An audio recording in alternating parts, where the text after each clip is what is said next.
the Texas Open Meetings Act, Texas Government Code, Chapter 551.071 through 551.089. Good evening, board members, district staff members, and members of the audience. We will begin this meeting as we do every meeting. You are free to join me in standing as I lead us in a word of prayer, followed by the Pledge of Allegiance and the pledge to the Texas flag.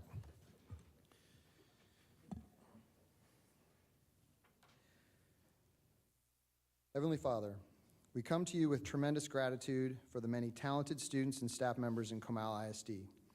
We look forward to celebrating their accomplishments over the next month, and we ask you to keep all of the members of our school community safe during this season of celebration. We also give thanks for the wisdom and leadership you have granted to all of the awesome education leaders in our district. They are truly growing greatness, and we ask for your inspiration on how we can better support them and publicly praise and promote them. Help us help our state leaders better understand the importance of public education to our future as a state and as a nation. We ask for your blessing and healing for Steve Stanford. Please wrap your arms around his family during this trying time. And we ask for your blessings on all of those members of our community who have suffered illness, injury, or loss, including the Pierce Wine family. Finally, Lord, please grant wisdom and perseverance to all of our graduating seniors as they move on to the next phase of their life's journey. In your name we pray, amen. I pledge allegiance to the flag of the United States of America and to the republic for which it stands, one nation, under God, indivisible, with liberty and justice for all. Honor the Texas flag. I pledge allegiance to thee, Texas, one state, under God, one and indivisible.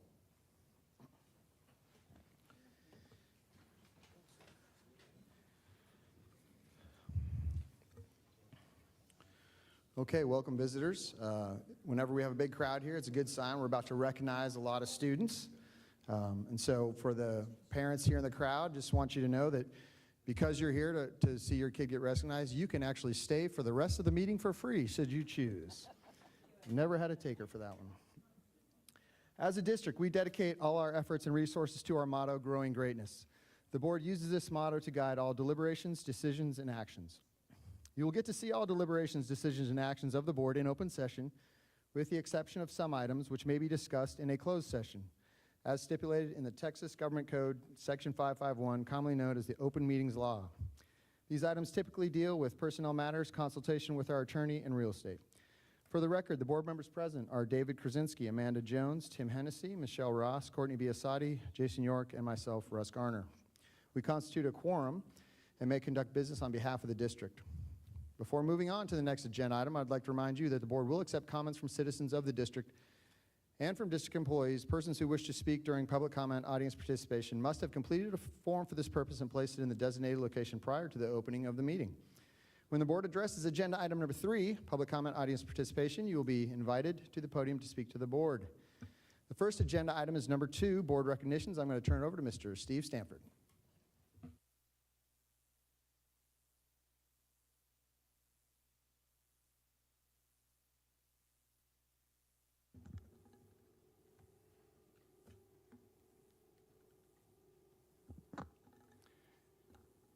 Good evening, Mr. President, Board of Trustees, and Dr. Chapman. I just want to first say that I very much appreciate your prayers, and we know that no matter what happens, God is still good. So with that, we'd like to turn our attention to the many, many students we have this evening, and we have quite a few students that we're going to recognize. And so before we get started, parents, I do want to let you know you will have an opportunity to come out here and get a really great photo of your student from the front row, so you will not have to stretch from the back to get a photo. So we're going to begin tonight by recognizing one of our school resource officers who jumped into action when he noticed a young kindergarten student who appeared to be choking during lunch. He responded quickly and was able to help the student and get them to the nurse's office quickly. We'd like to honor this evening from the Comal County Sheriff's Officer, Deputy Carl Hines.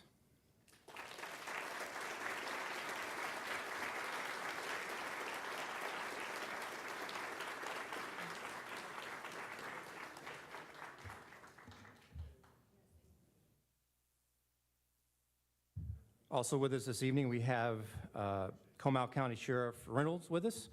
to also present a recognition to Deputy Hines.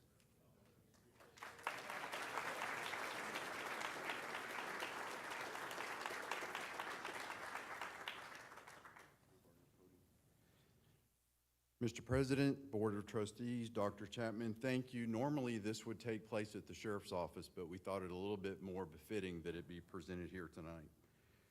The Comal County Sheriff's Office hereby awards the Life-Saving Medal to Deputy Carl A. Heinz on April 25th, 2024, for an act performed in the line of duty which, through disregard of personal safety or prompt and alert action, resulted in the saving of a life. On April 18th, 2024, at Morningside Elementary School, Deputy Heinz performed choking procedures on a child, clearing her airway and preventing her from losing consciousness. Your action saved her life and reflects credit upon you and the Comal County Sheriff's Office.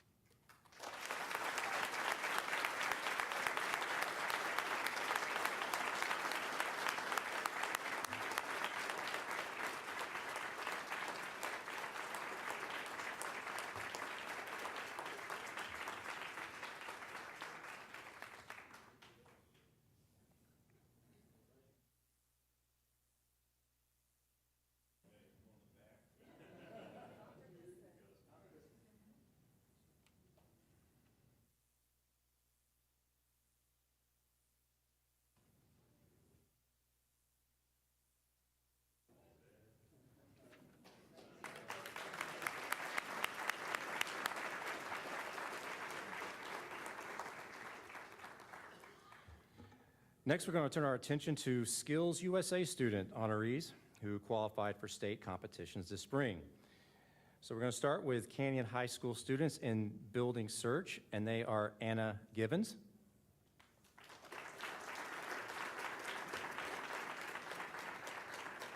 and Harrison Kraft.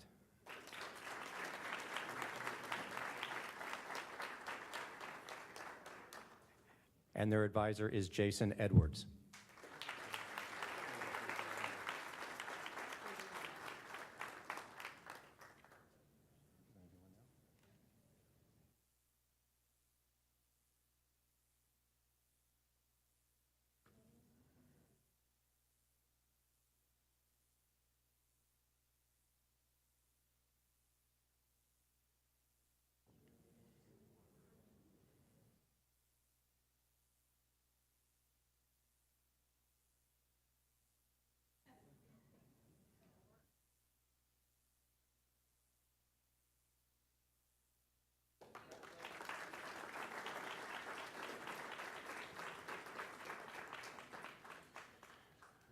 Our next group of students, also from Canyon, are in the Skills USA Construction Carpentry Division, and they competed at state with 9 receiving State Superior Awards and 1 receiving a State Excellence Award. So we're going to start with Donovan Alfaro.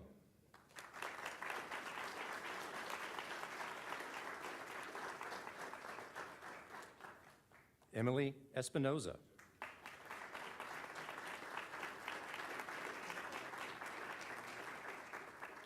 Sarah Hartman.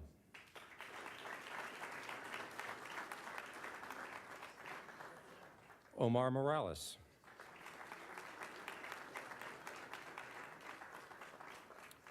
Ricardo Perez.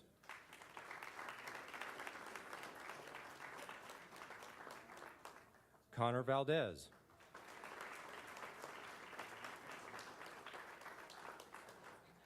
And Eric Ibarro.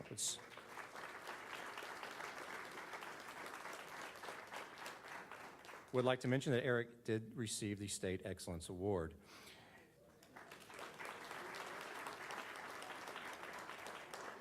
And their advisor is Jose Vasquez.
Next, we have Skills USA state qualifiers from Churchill Middle School, and we're going to start with Lucas Yasaw.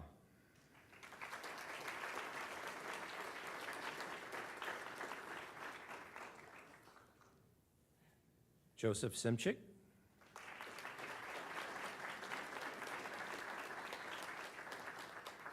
And Colton Tutt.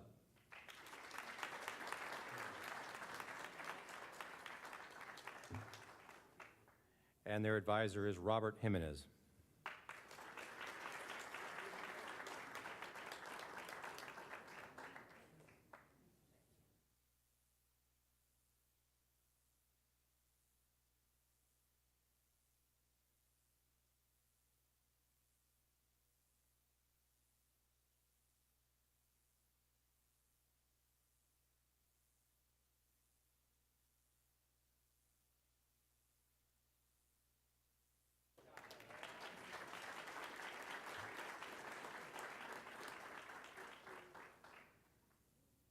Next, from Danville Middle School, we have, Danville Middle School USA state results include a first place and 3 second place group projects. We have with us Mr. Colt Godfrey.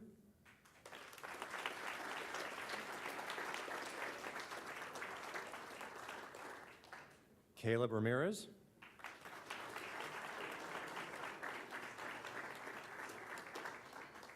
And Sarah Turner.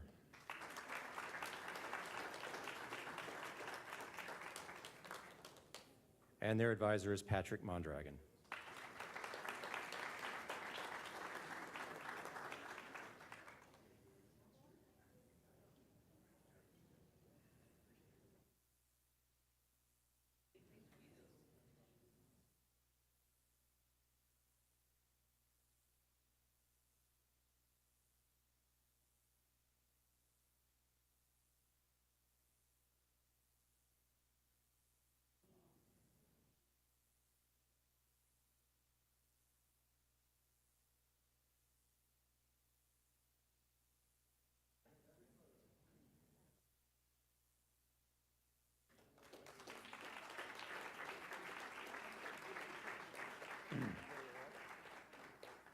Next, our Spring Branch Middle School Skills USA qualifiers include Porter Cox,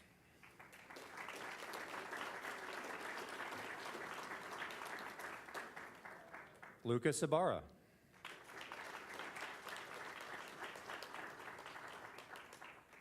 Jackery Pearson,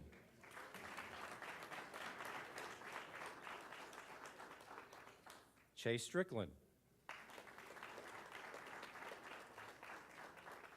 and their advisor is Thomas Binich.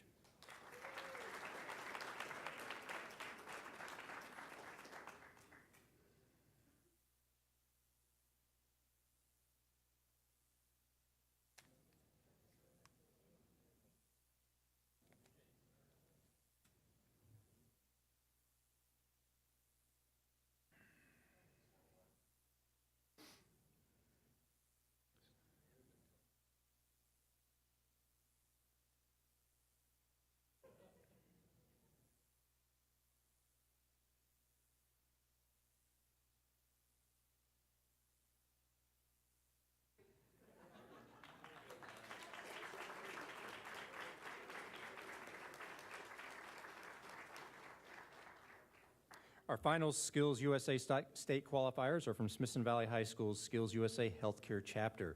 They brought home 3 state medals, including a gold, silver, and bronze, with the gold medalist eligible for Skills USA National Competition. So first we have in medical assisting, Hannah Sotelo, who received a bronze.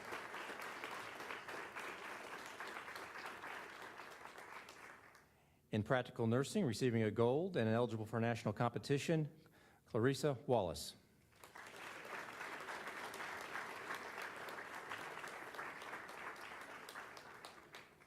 Silver medalist in basic healthcare skills, Ashlyn Flores.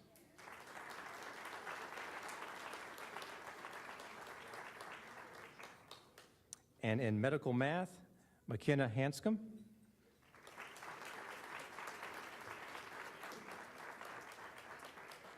And Lauren Sotelo.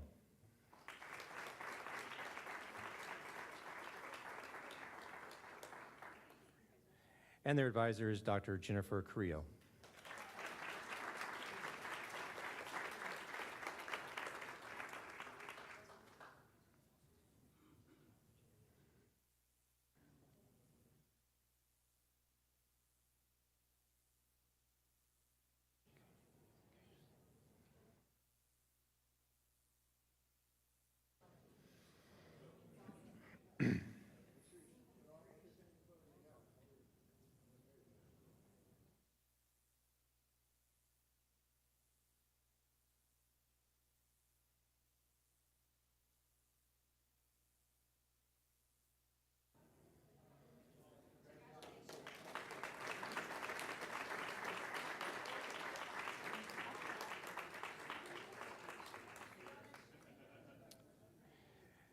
Next, we would like to recognize a cross-examination debate team from Hill Country College Preparatory High School, which advanced to the state competition in the school's first year to compete. And then the team includes 2 members, including Isabella Villarreal.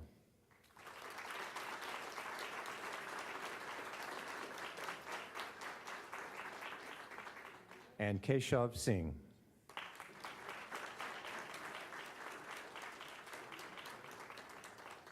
And the debate coach is Kaylee Correz.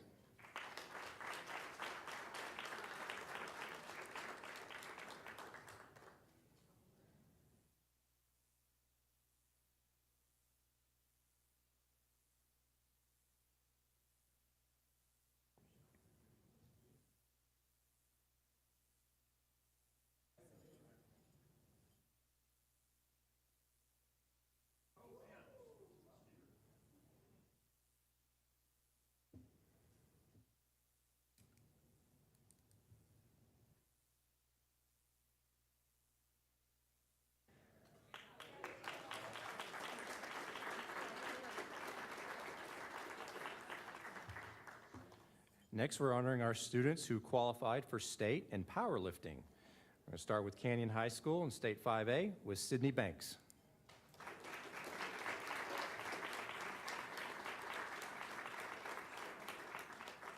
Gabriel Benitez.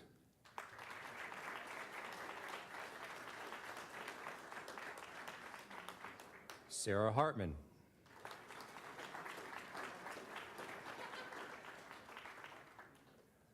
Presley Potek.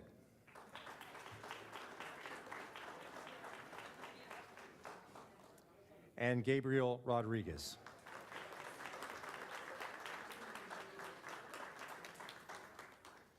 And they are Kara Steele and Mark Steele as their coaches.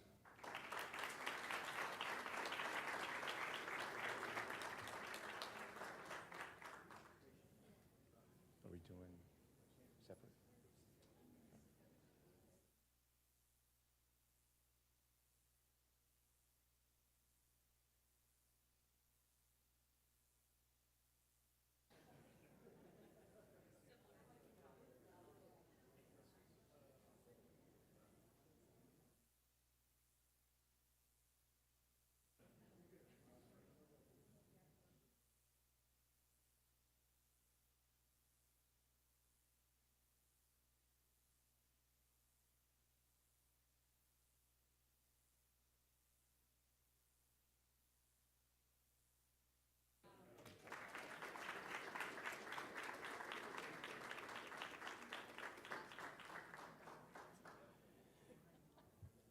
Our Canyon Lake High School qualifier in State 4A is Matt Elson.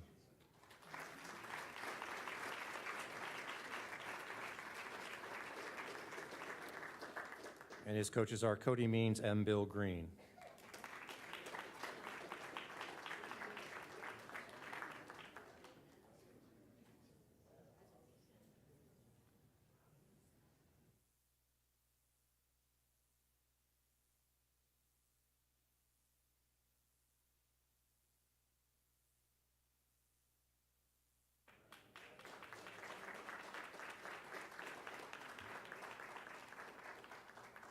From Davenport High School in State 4A, we have Allison Noble.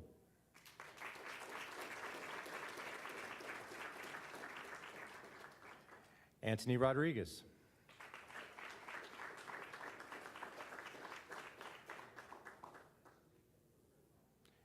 Francis Vega Serrano.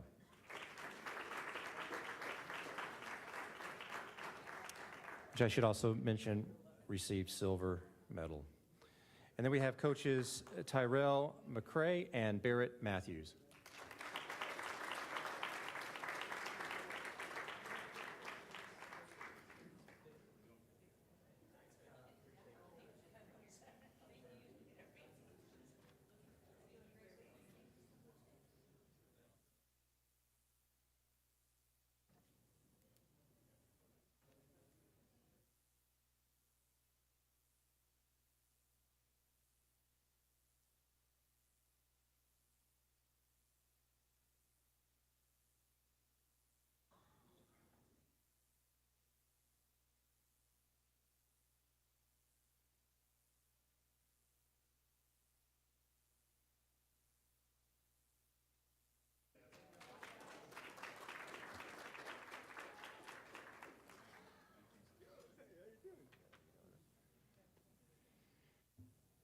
From Piper High School in State 5A, we have Jillian Eckert.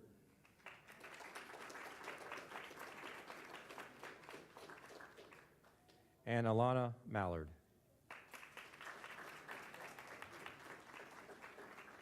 And their coach is Cameron Herzog.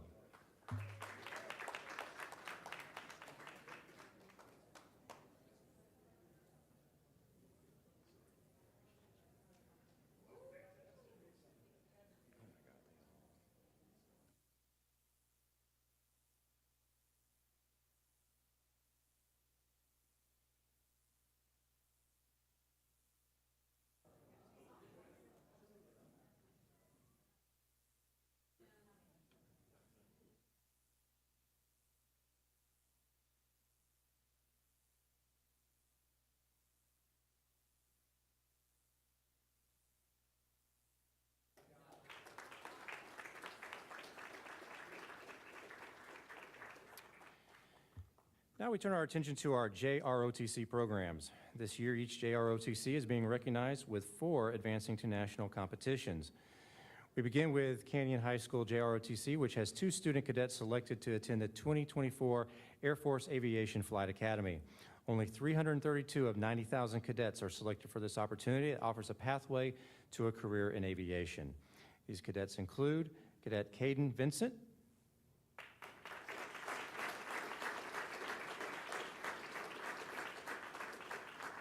Caden will be attending the Spartan College of Aeronautics and Technology in Tulsa, Oklahoma.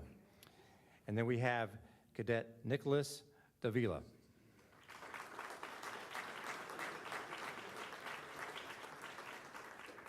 And Nicholas will attend Embry-Riddle University in Prescott, Arizona. And their JROTC leaders are Lieutenant Colonel Tim Biltz and Master Sergeant Oscar Rios.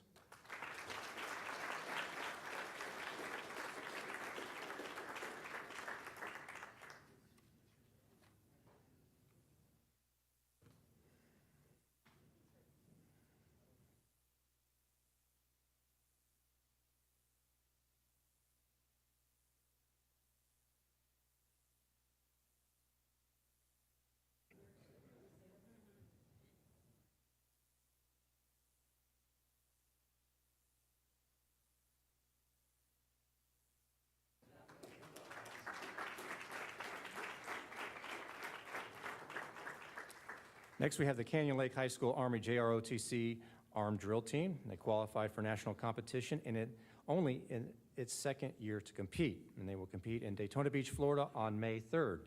And their team members include Cadet First Lieutenant Elijah Alford,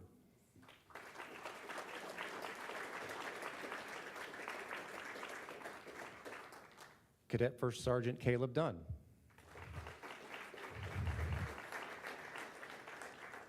Cadet Staff Sergeant Marshall Gomez,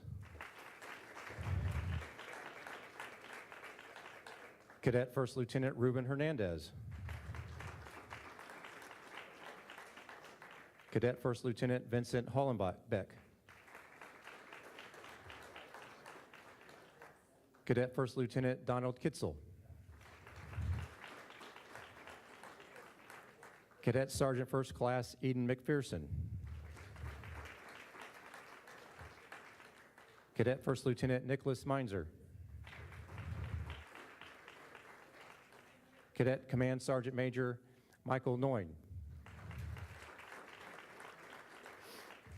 Cadet First Sergeant Eduardo Reyes. Cadet Major Tiergan Smith, who's team captain. And Cadet Major Nathan Sweet.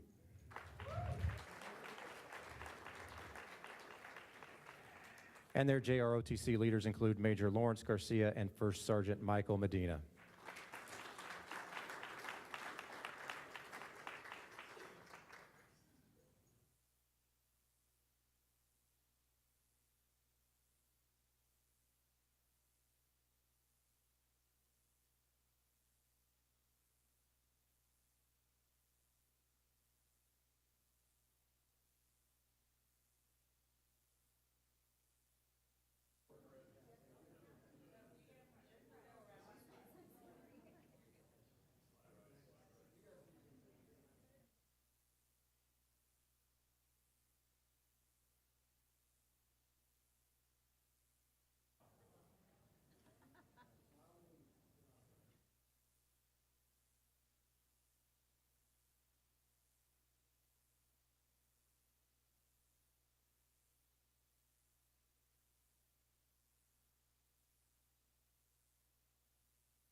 So although the next four students from Davenport High School's Armo JROTC were not able to be here this evening, I do want to mention that the academic team there is heading to national competition at the U.S. Army JROTC Academic Bowl Championship at the Catholic University of America in Washington, D.C.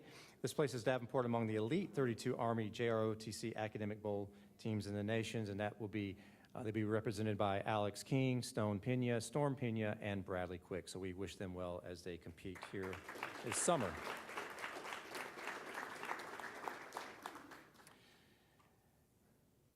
The Piper High School Navy JROTC is the third program in the district to advance to a national competition this year. The cadets represented Texas at the Navy NJROTC Nationals in Pensacola, Florida earlier this month. They earned the spot after competing against the top 16 teams in the state of Texas and receiving second place in the state finals. They competed against the top 24 JROTC programs in the country. And so it's my pleasure to introduce to you Lena Anderson.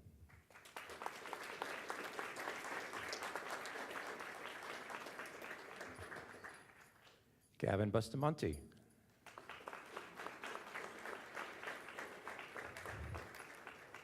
Isaiah Chesney. Abigail Collier.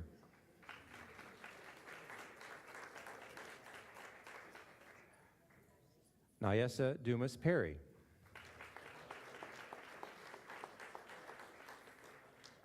Vicente Guzman. Bree Hamlin.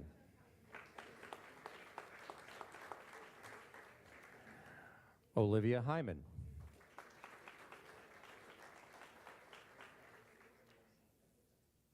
Avery Howie. Jared McLaughlin. Cindy Wynn. Chibuki Oni Igata.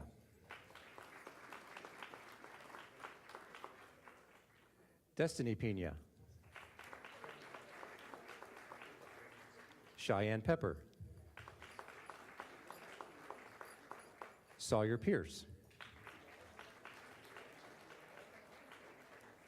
Mia Popoff.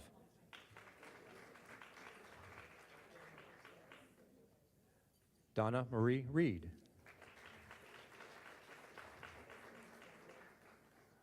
Logan Rios. Reagan Turman. Danielle Vidri.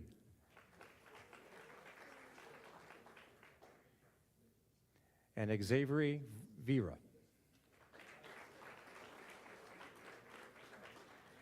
And their NJROTC leader is Major Dave Bauer, USMC retired.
And while they're getting that last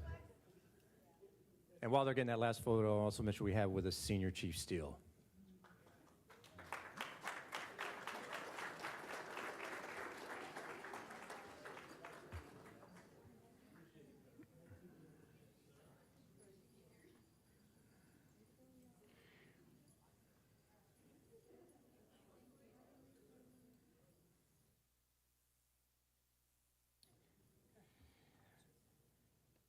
To round out our ROTC recognition, we have the Smithson Valley High School Navy JROTC, and that is the 4th program to advance to national competition this year. The Smithson Valley Drill PT and academic teams advanced to nationals in Pensacola also, and they include the following students: Juno Allen,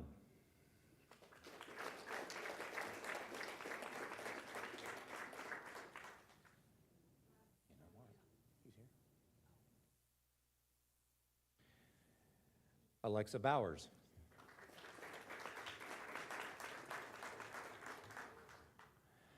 Asaya Bro, Evan Correa, Igby Crane, Brianna Crosby, Paige Day, Ian Edens, Michael Fernandez, Cody Fries,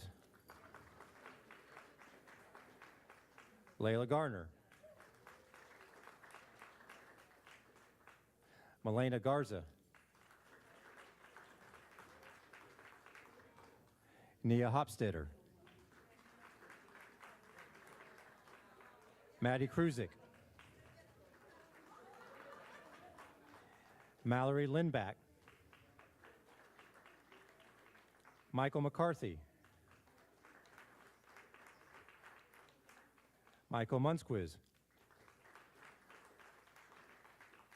Logan Norman,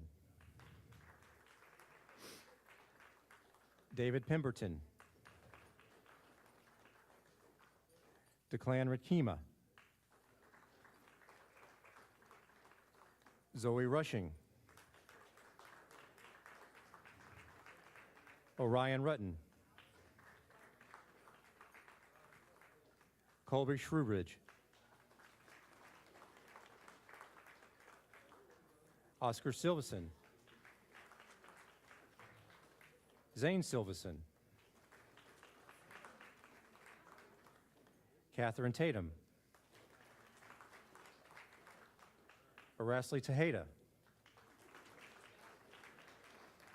Garrett Vanderbalk, Caitlin Waters, Sam Wertez, and Traven Wolf.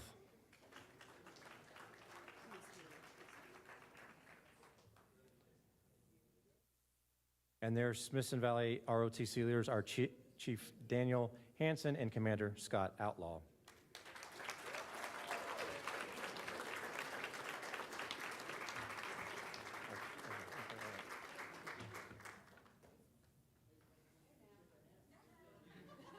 Yeah, he was. Yeah, I'm gonna get him. Okay, you get him.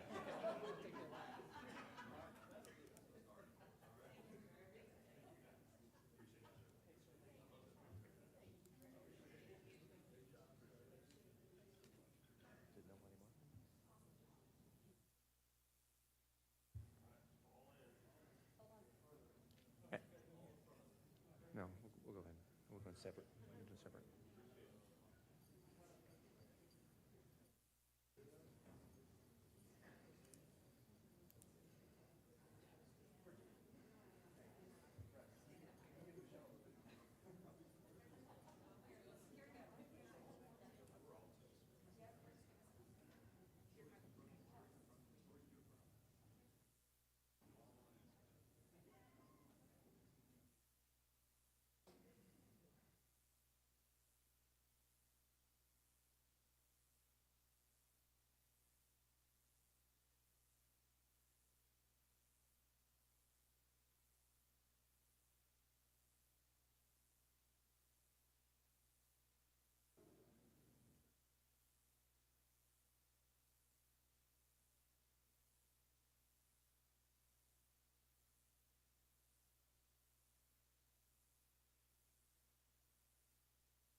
Just have him stay up there. Just have him, y'all go out and have him stay up there. Yeah, they can go. Yeah, they can go. Yeah, I'm gonna get him. Yeah, you just keep him up there.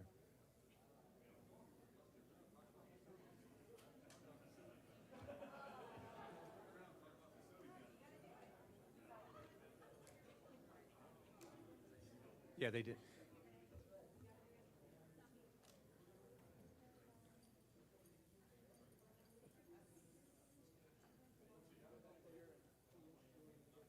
No, he's fine right here.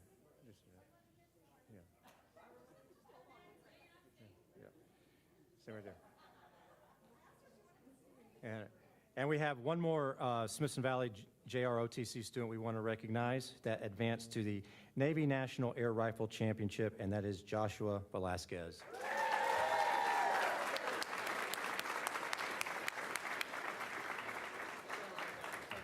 No, that's all right.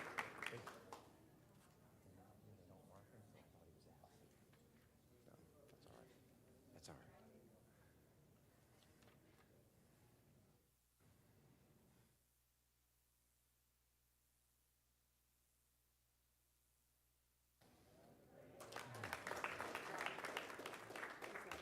Not here? Okay. And board, that concludes our recognitions.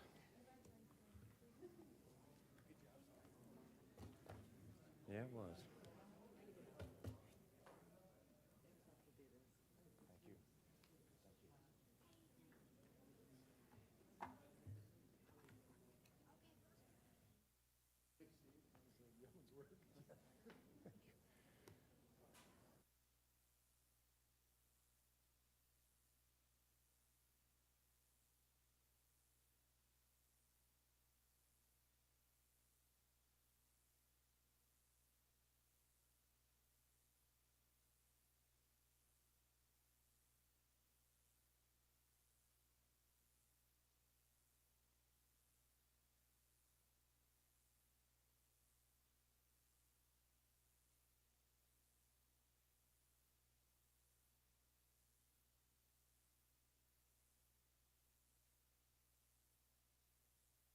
Awesome.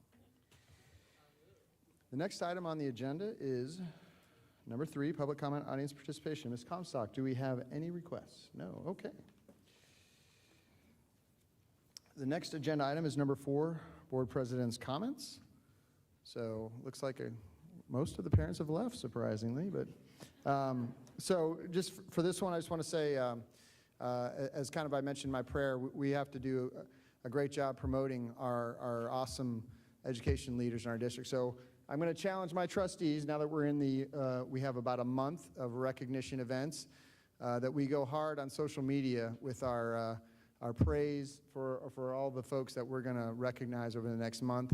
And then when we get to graduation, we can compare and see who did the best job. So I have been, unfortunately, pretty silent in social media last year. So I'm going to try hard this month to pick it up so that we can really support and promote all the awesome leaders we have in our district. Okay. The next item on the agenda is number 5, superintendent reports and board information, and 5A, board member continuing education requirements. So I am going to read the script, which I, by law, have to read word for word. But before I read the script, I just want to say that Ms. Ross, who is in her last official board meeting, has done, over the years of her PTA participation and her board participation, is approximately 1 million hours over the requirement.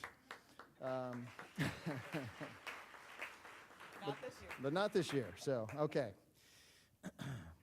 Under State Board of Education rule, completing required continuation education each year of service is a basic obligation and expectation of any sitting board member.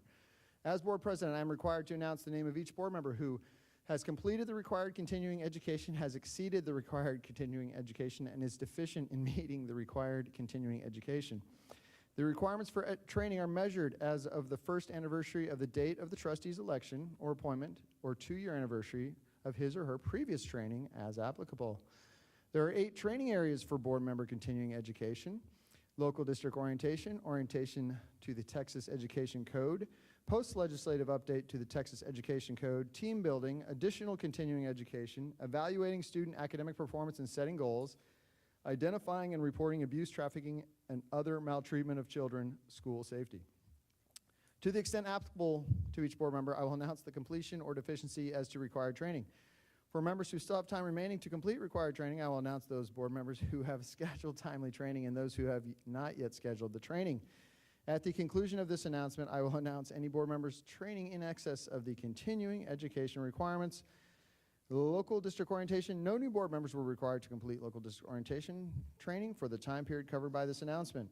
Orientation to the Texas Education Code, no new board members were required to complete orientation to the Texas Education Code training for the time period covered by this announcement. Post-legislative update to the Texas Education Code, the following board members have completed post-legislative update to the Texas Education Code training: Amanda Jones, Courtney Biasotti, David Krasinski, Jason York, Michelle Ross, Russ Garner, Tim Hennessy. Team building, the following board members have completed their annual team building training. They definitely have. Amanda Jones, Courtney Biasotti, David Krasinski, Jason York, Michelle Ross, Russ Garner, Tim Hennessy. Additional continuing education, the following board members have completed the additional continuing education requirements: Amanda Jones, Courtney Biasotti, David Krasinski, Jason York, Russ Garner, Tim Hennessy. The following board members are deficient in meeting the additional continuation education requirements: Michelle Ross. Leave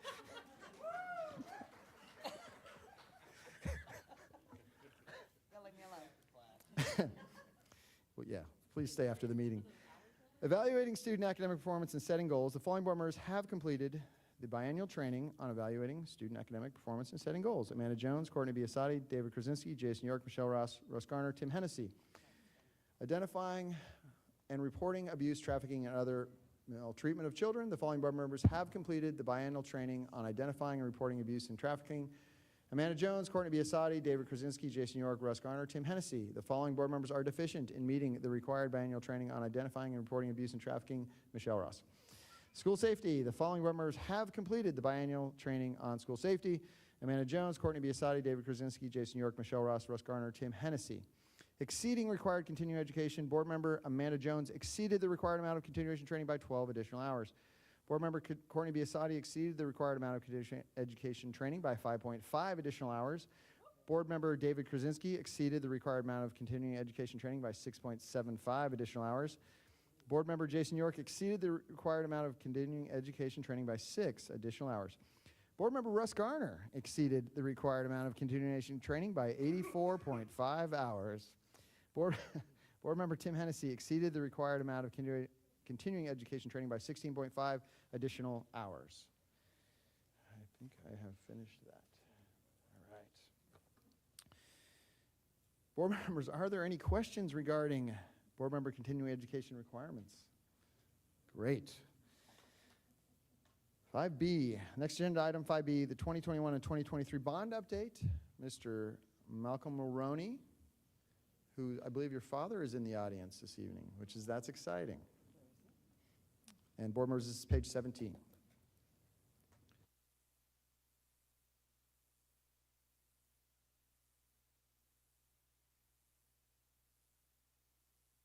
There we go. Hey. Normally I don't need any help being loud, but I think for the recording we'll do that. All right.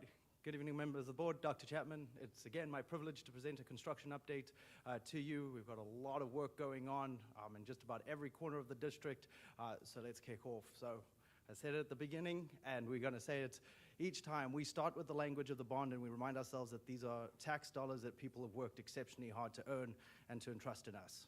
They entrusted us in the bond election 2021 and bond election 2023, and with that, we take that very, very seriously, and we make sure that we get the most out of every single dollar we put out. I always say that there's always two sides to that. And on your yellow sheet, you'll get your friendly bond summary with your bar graph and your project description. I always say there's two sides to a price, what you pay and what you get. And we've got to make sure those things line up, because there's no point in paying a premium dollar if you're not getting a premium result. And if you're getting a premium result, are you sure that it's meeting the expectations that you have? So what you have there is your project summary, which will be updated to our website next week, which includes a summary of all the different projects that you see lifted in your bar graph. So if you're looking for your campus name or the type of scope, you can go right there and you can see it. And if it's listed there, we keep it on that list. As we get stuff closed out, we move it to the closed bucket, but it still stays there so that, again, we're accountable to that big dollar value. The 1039 we're checking that each day to make sure that every project's on there. And so as we go year over year, if scope changes, things like that, we make sure we stay accountable to that. On the bar graph, remind you that there's two pieces to this, which is the light blue and the dark blue. The light blue is labeled as that construction estimate, but really what that means is a hard cost, and that was really set at the time of the bond passage. So we expect to exceed that bond, that construction cost. I say if something's too good to be true, it probably is. If that price is too low and we're not seeing it cross that dark blue, that light blue number, I'm asking some questions about what it is that we're doing and can we be doing more. Obviously, if we go past the dark blue, we're not going to have enough legs to get to the finish line. That's bad, because I don't want anybody later in line to be shorted.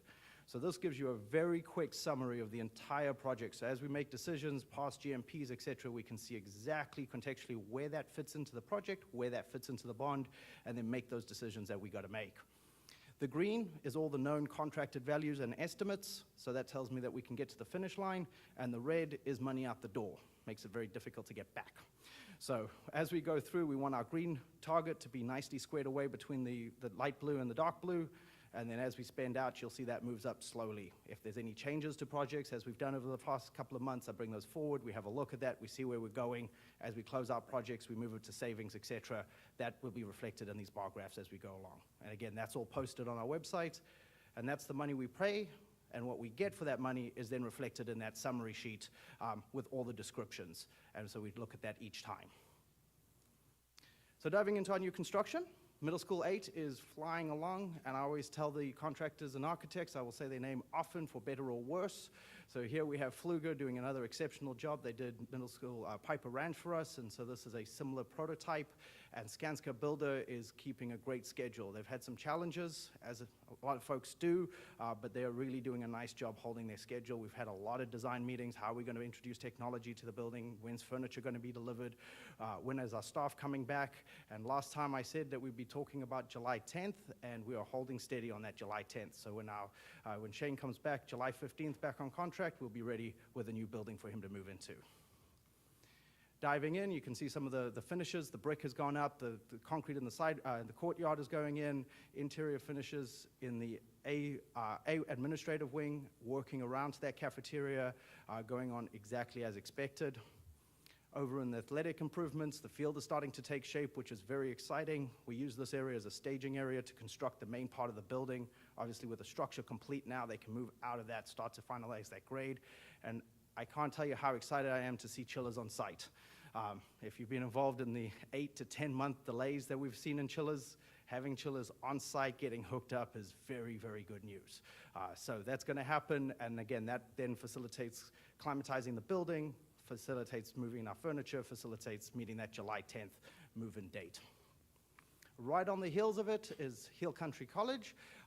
Again, LPA is a designer on that, and Ry Mahler is our construction manager on that project, and it's following a very similar schedule, being slightly smaller. We haven't got as much area to work in different trades, but we're still holding that July 10th move-in date. So when folks come back after the 5th of July, we'll be ready to receive staff in that new building. And then furniture will be coming over from the existing Hill Country and all their classroom materials, et cetera, July 22nd. Anticipation of folks, teachers coming back on contract August 6th. So all of that starting to fall nicely into sequence. Diving into the building, I always like to do is where we saw it last time and where it is today. I will own that the August 23 really should be March 24. August 23, we were more structural, not a building at that time, so it was an update I missed in my presentation. But so that's a March, last time we presented, and where we are today. So you can see the roof is finished, the brick cladding is going up, driveways are being finalized. So Ry Mahler is doing an excellent job holding their schedule out there. Diving into the building a little bit, one of the exciting spaces here is the patio. It's a really energizing space, very exciting, right next to the physics lab, right across from a collaboration space. I think this will be a really exciting opportunity for the campus.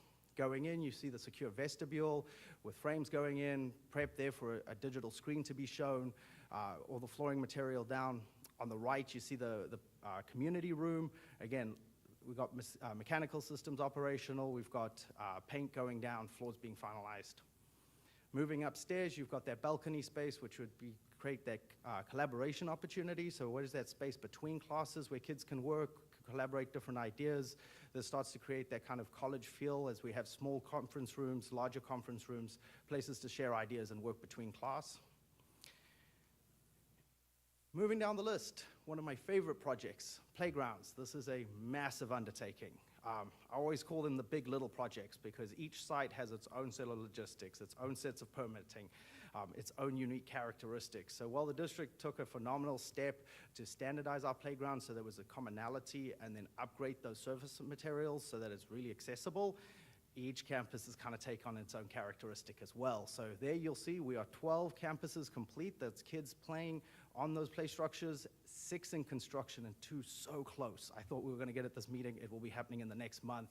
And my favorite part is 1 in permitting and 1 in real design, which is very exciting.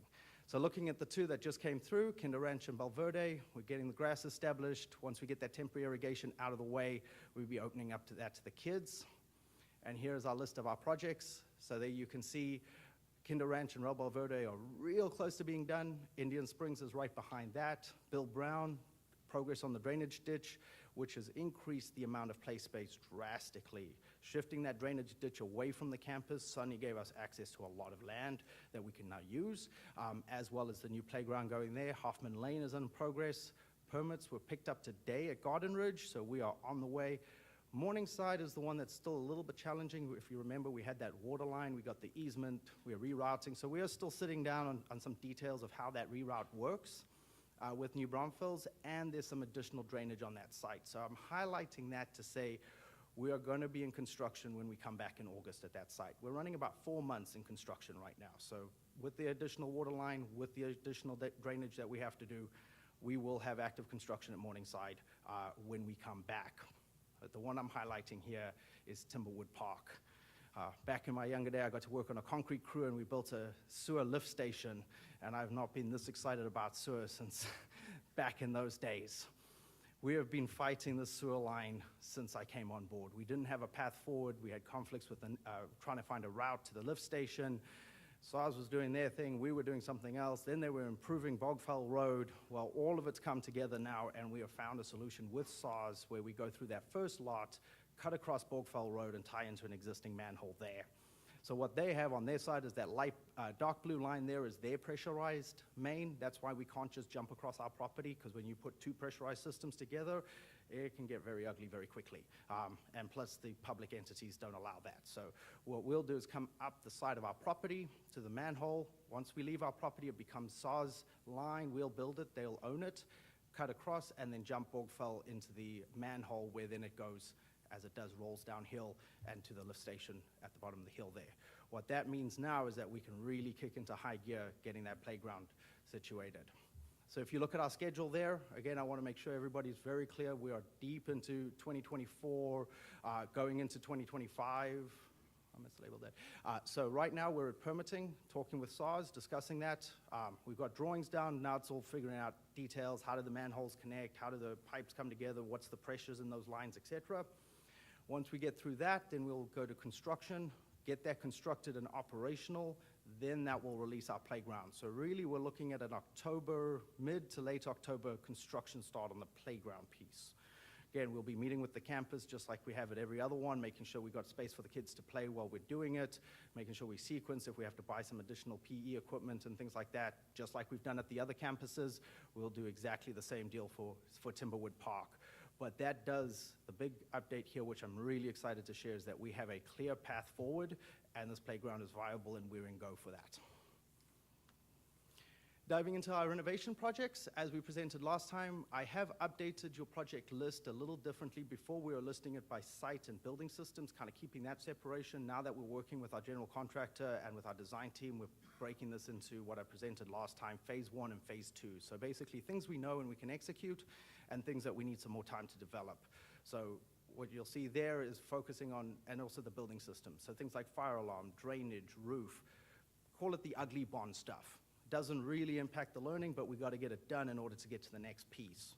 As we move down, so that will be designed through the fall into the next summer construction. So the idea is to get started on the phase 1 items as soon as we can. I will tell you, some of these sites, it's like pulling on a piece of string.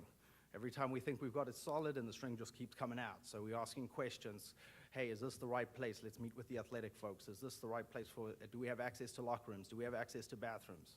Yes, it's convenient for drainage, but does it work for the campus as well? So lots of discussions that we've got going on these projects, and we're bringing some pricing to you at the next board meeting in May and June to get those projects kicked off. So that wraps our bond construction piece, and we're going to dive into some other construction, because doing bond construction at $1 billion was boring, so let's add some more to the plate. So what we have here is the project we approved at the last meeting, which is the Davenport High School and Canyon Lake High School athletic improvements. GMP was set just over an authorization of $1 million there to do that work at both campuses. And as you see, we've moved into construction on that. If you remember the last time when I updated, I said that those contractors were acting a little squirrely on us, not wanting to give us a hard date. It was 3 to 6 months, 3 to 6 months. Well, with the amount of work that's going on in K-12 right now, it's because basically those lines are lining up. And what I'm going to say now is that we are looking at 6 months in manufacturing to get a press box and get those bleachers released. And at first I thought, when I heard the first phone call earlier this week, I said, rubbish, I want to see better. So we went back to the drawing board, and they said, no, that's what it is. So I called the other guys and I said, can you do any better? And they went, 6 months, that's pretty good. And so I called some of the general contractors, and I was like, hey, are these guys just, they saw the board approve the project. Are they just going to run away with the farm? And they said, no, actually, that's right on what they're seeing. Aluminum extruded products are in such demand right now, and there's a handful of folks that do the extruding and the materials. So there's a number of people that put them together and bolt them together, but getting the raw materials is always the challenge. So at this time, I have spoken to the coaches and to the principals, and I've explained that we had targeted that first home game. The other part that we got into when we started getting too close to that is, if we have any weather delays, any on-site conditions, and we have a press box on the ground, we have no press box for that whole season. And so we discussed that. We said, no, that doesn't make any sense given the uncertainties of everything that's going on. So we're going to move to November. So once the last home game is complete, the crews will mob in and we'll start that work. So starting at Davenport, that's the 2 additional bleachers that will bring our seats up to 825 additional seats. We'll also work with them to see what we need to do this season to make sure that they have what they need, just like we did last season. Over at Canyon Lake, which gets the press box, we are going to go ahead and do the sidewalk and the walkway lights. So there will be a sidewalk from that side, the far side of the bleachers over to the concession, as well as lights back there this summer. That will happen before the first football game, and then after the last home game, we'll go in, take down the old press, disconnect all the press box and everything else. A little added bonus, it's not a reason, but you know, if there's a silver lining to this, the data for the ag barn actually feeds off the side. It's a radio connection off the side of the press box. We will be replacing that line this summer. So that new fiber line connecting the ag barn to the main building will be complete, so there won't be any interruption to the ag barn. Like I said, not a reason to delay the press box, but a nice silver lining that things are coming together as we push this work forward. So just want to make sure everybody understands we had spoken about being in before season. We will now be after the last home football game at both Davenport for the bleachers as well as Canyon Lake for the press box. All right. All right, that's all you got for us? Just a quick one. Okay, I will start with Mr. York.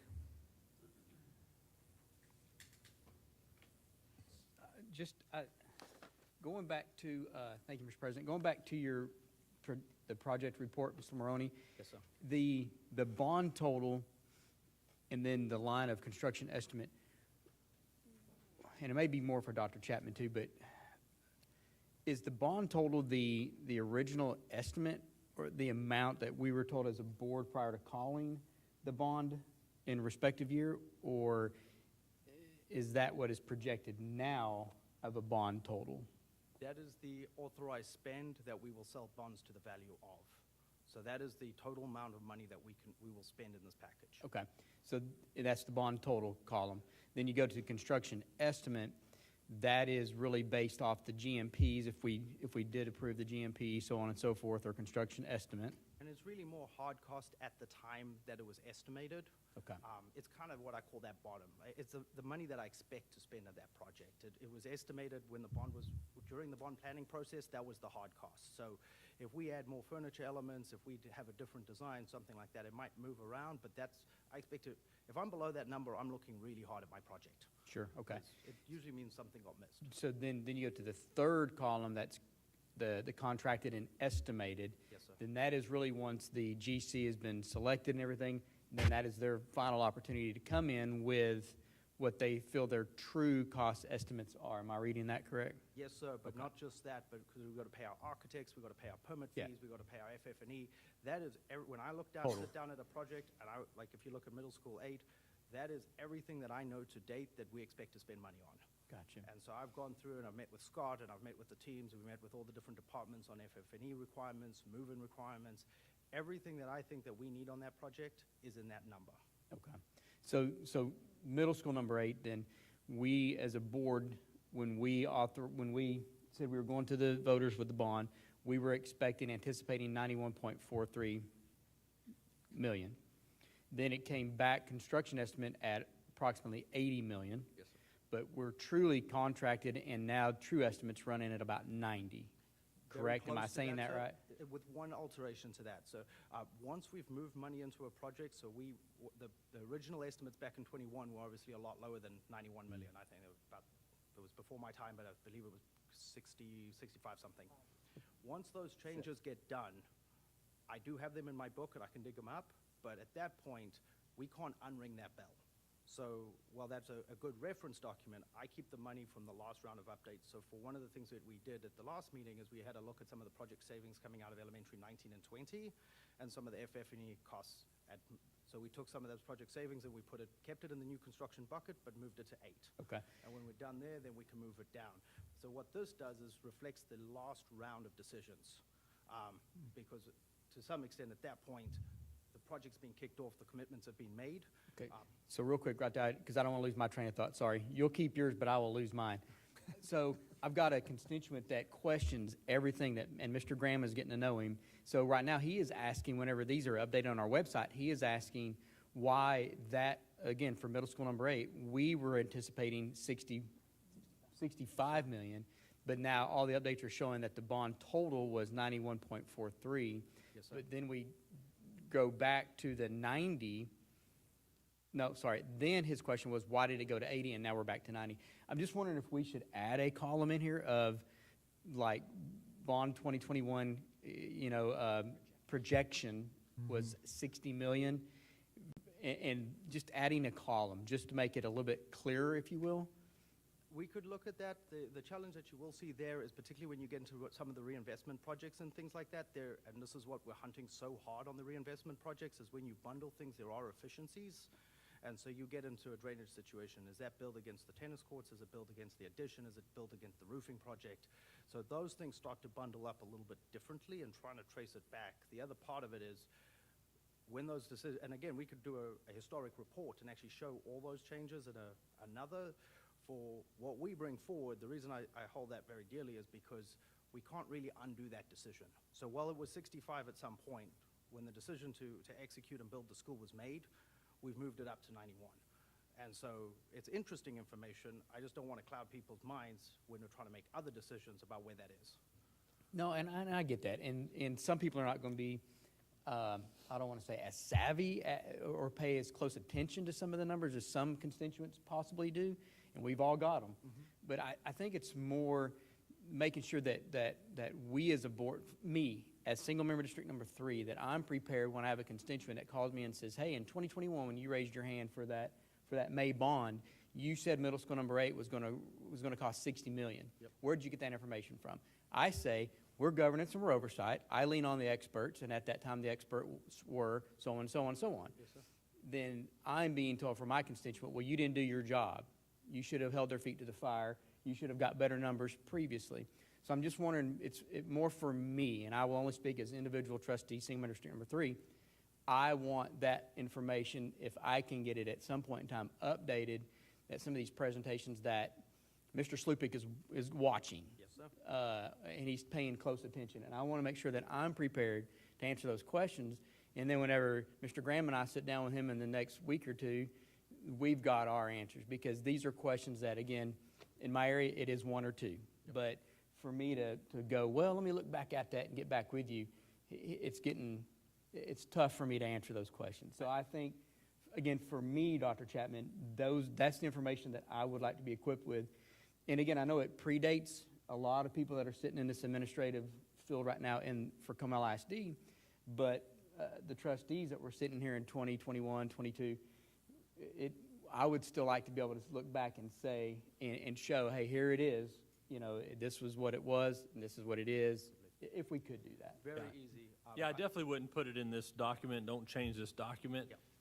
Been down this road before, but we could always do a separate document if you want to dive in, because you're right. The number of people is probably 5 in this whole district that are going to be that way.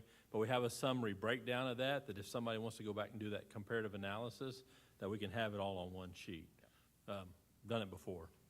Okay. Very easy. And But it'll make you put it on here, it's going to cause massive confusion, and been down that road too. And I don't disagree with that at all. Leave it to the experts to do. Just if there is something, again, that we could show that, again, in 21, this is what it was estimated at. However, due to whatever the reasons being. But, okay. Okay.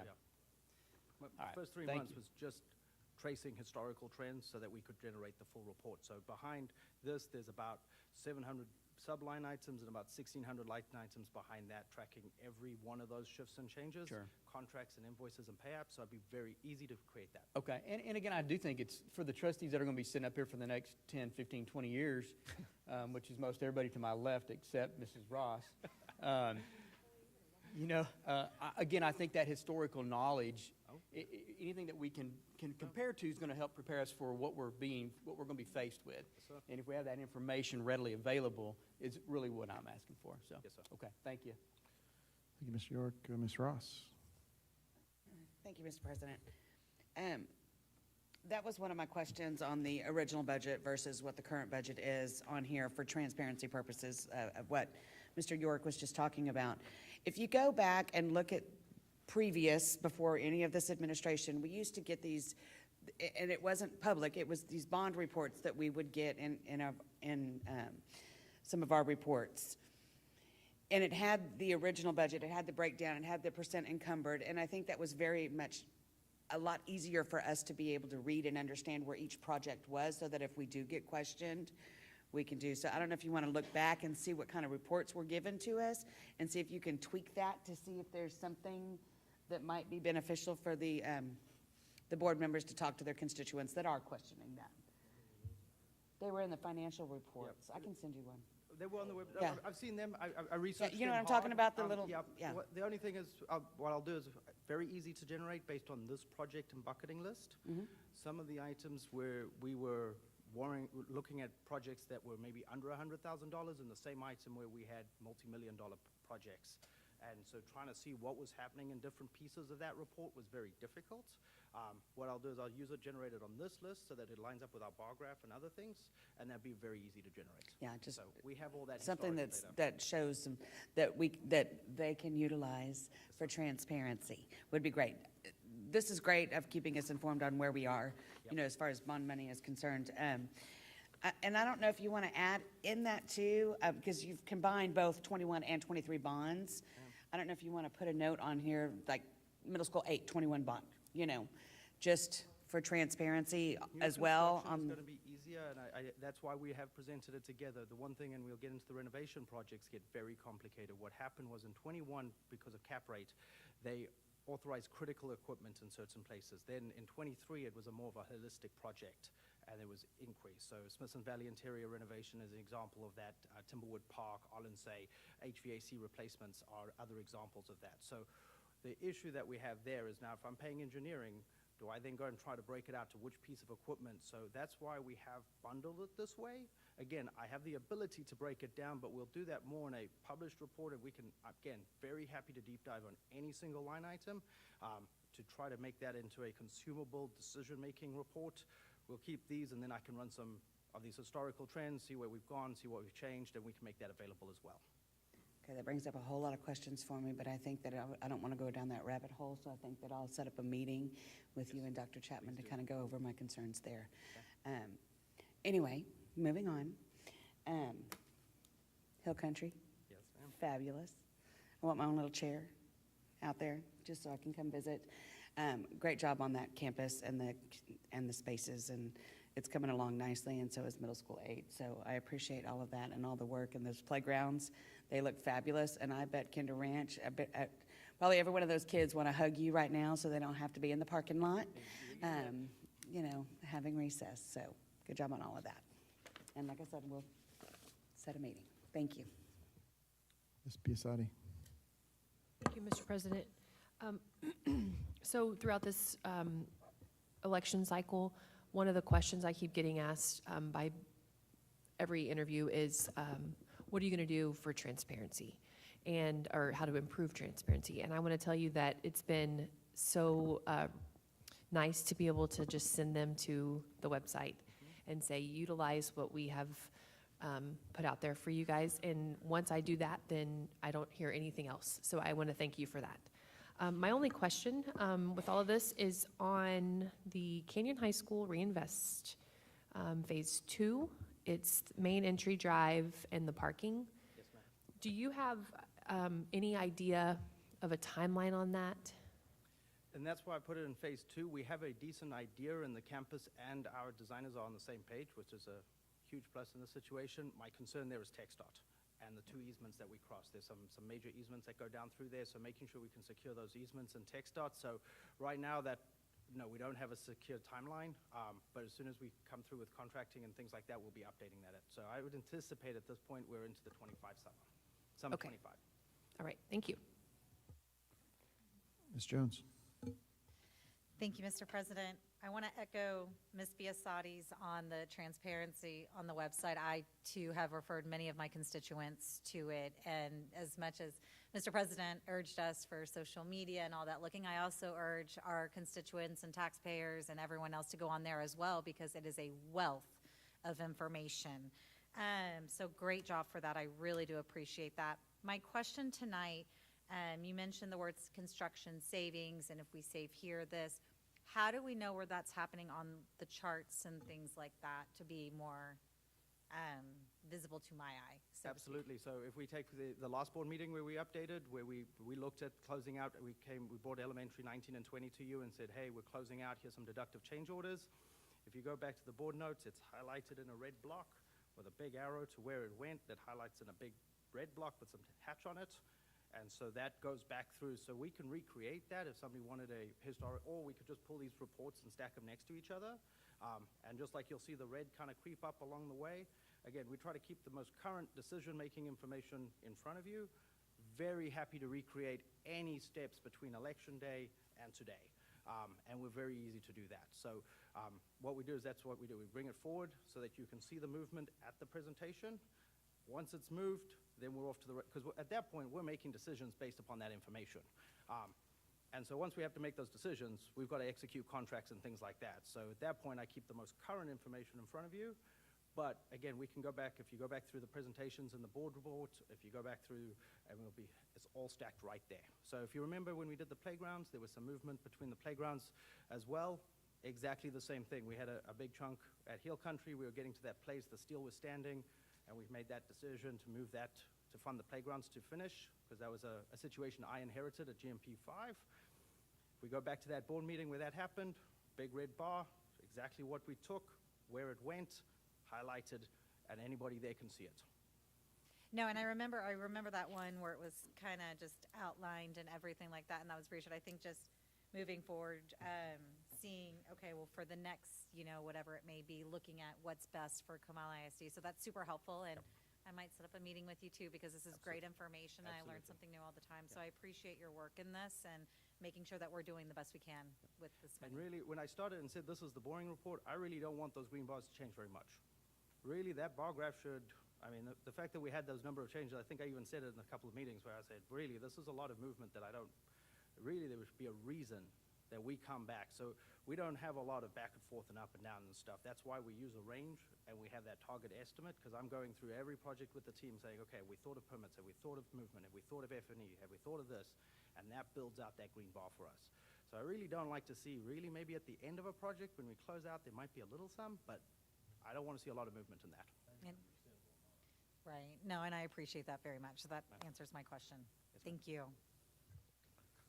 All right, Mr. Maroney, really appreciate all the information. I think the genesis of a lot of these questions is really because of the crazy inflation we've gone through over the last 4 years, right? And so that's the transparency part that it's hard to get across to the voters and other community members. But I think, again, the transparency is awesome, and we really appreciate you going through this with us line by line. So thank you very much. All right, thank you.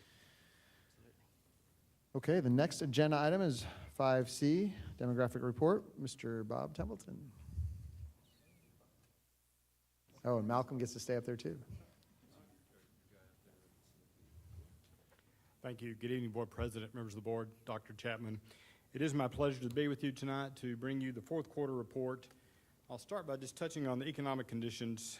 We're still seeing very high inflation. Inflation is the problematic area that the Fed had really hoped that by raising the interest rates over the last year and a half, that would start to soften inflation, and yet we have not seen that happen.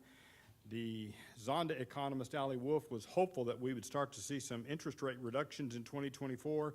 Now she's saying that it could be 2025 before we start to see any interest rate reductions. But overall, San Antonio is seeing very low unemployment rates. We are still seeing job growth. We are still seeing population growth. Texas continues to be the fastest growing state in the country.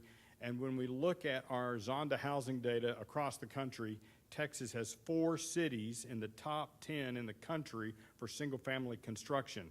The next state has 2, and that would be Florida. But Texas #1 is Dallas-Fort Worth, Houston in the #2 spot, Austin Round Rock in the #6 spot, San Antonio's in the 7th spot. Again, far and away building more single-family homes than any other state in the country, and continued strong population growth. Now, this is a new report that we're providing, which is we're pulling from the census data and from the American Community Survey. It's census data. We've got the total population within the boundary of Comal ISD is 188,243. Number of households, 69,900. Average household size, 6.8. Median age, 42.7. I'll point out that population line graph, it's definitely continuing at a very strong upward growth pace. Some of the things that jumped out at me on this was the population by generation. You'll notice that your largest generation is the baby boomers. No doubt there's some lifestyle folks that move to the lake areas, move out to the country that would be those boomers. Those are also the grandparents. A lot of times the grandparents are chasing the kids that have the grandkids. I'm guilty of that. That's what we did about a year and a half ago. We moved to Waco to be near our daughter and her family. So that's one of the reasons why we see the boomer numbers up, is they want to be near the grandkids. But your second largest is the Gen Z, which is those born between 1999 and 2016. So that's your older school-age kids. It's some of the college-age kids. The millennials are your young parents. Those are the folks that are in their 30s to 40s. The alpha is about a half a generation. That's why it's so small, is because it's still got about 7 more years to grow. So, but overall, you can see pretty equal distribution amongst the boomers, the Gen X, the millennials, and the Gen Z, all in that 20 to 23.5% range. Now, one of the things that we're doing with this data is, with the census data, we are pulling out the 5 to 9 population. That's the total estimated population within the district. The 10 to 11, 14, 15 to 19, and that gives us an estimate for the total school-age population within the boundary of Comal ISD. That number in 2020 was about 32,627. We compare it to your enrollment to give us a capture rate, which in the capture rate for 2020 was about 77.8%. Keep in mind that was the pandemic year. So that is down a little bit just because of that enrollment withdrawal that happened in most school districts. But then it bounced back up to about 80% in 2023. The delta, the difference between the 80% and 100% would be the private school, the homeschool, and those that transfer to neighboring school districts. Now, we've run this for about 60 school districts. So I've seen these patterns, the capture rate patterns. The ones that are really getting hammered by charter expansions and seeing a lot of transfers out, Pflugerville, Round Rock, those would be examples of those districts. Their capture rates are in the 70% range, 70 to 72%. I would say you're about in the average of what we see at about 80%. There is some that are a little higher and some that are much lower, so this was not one that I considered to be alarming or problematic. This, to me, is in about the normal range from what I'm seeing. We're going to be running this every year, so I want to establish that this is setting up a trend so that we can see how the capture rate is performing over time, because I think we're going to see some changes in the next legislative session that we want to be prepared to be able to see the impacts of what could happen with either continued charter expansions or what could happen with the expansion of a voucher type program. I'm holding out hope, but still what we saw in the primary election, Governor Abbott believes he's got now the position to be able to expand that. So I don't want to hyper focus on the number at this point, but it is something that we would look at over time and see how it's performing. If you're curious, I can definitely send you some other school districts so you can see what the capture rates are. I can tell you the district that has the highest capture rate that I've seen. It's Eanes ISD. Eanes ISD has the highest capture rate, and it's at about 92%. Even they're not capturing 100%. But Eanes is very unique because it's kind of an island. It's surrounded by, Lake Travis, and so there's very limited ways to get in and out of there. The pricing of the houses is crazy expensive, and so those folks, they're not transferring to charters because they're in this bubble in that kind of area of Austin. But again, most of them are in the 75 to 82, 3% range, and so you're right in that 80% range. Now, this is the graph that shows the new single-family trends for the San Antonio market. The purple line is the annualized start rate for the San Antonio region. All of the major cities looked like this. They looked like this in that in 2022, in March of 22, new starts accelerated. Closings lagged behind because of the increased time to get homes finished. There were supply chain problems, shortages of labor. Now, what you'll notice is the dramatic drop started when the Fed started raising the interest rates. So that happened about a year and a half ago. Now, the good news is the starts have turned back positive. So there's a little bit of getting used to the higher interest rates, because the higher interest rates have now been at this level for about a year. And so many of the buyers now, this is what they're left to deal with, is these interest rates.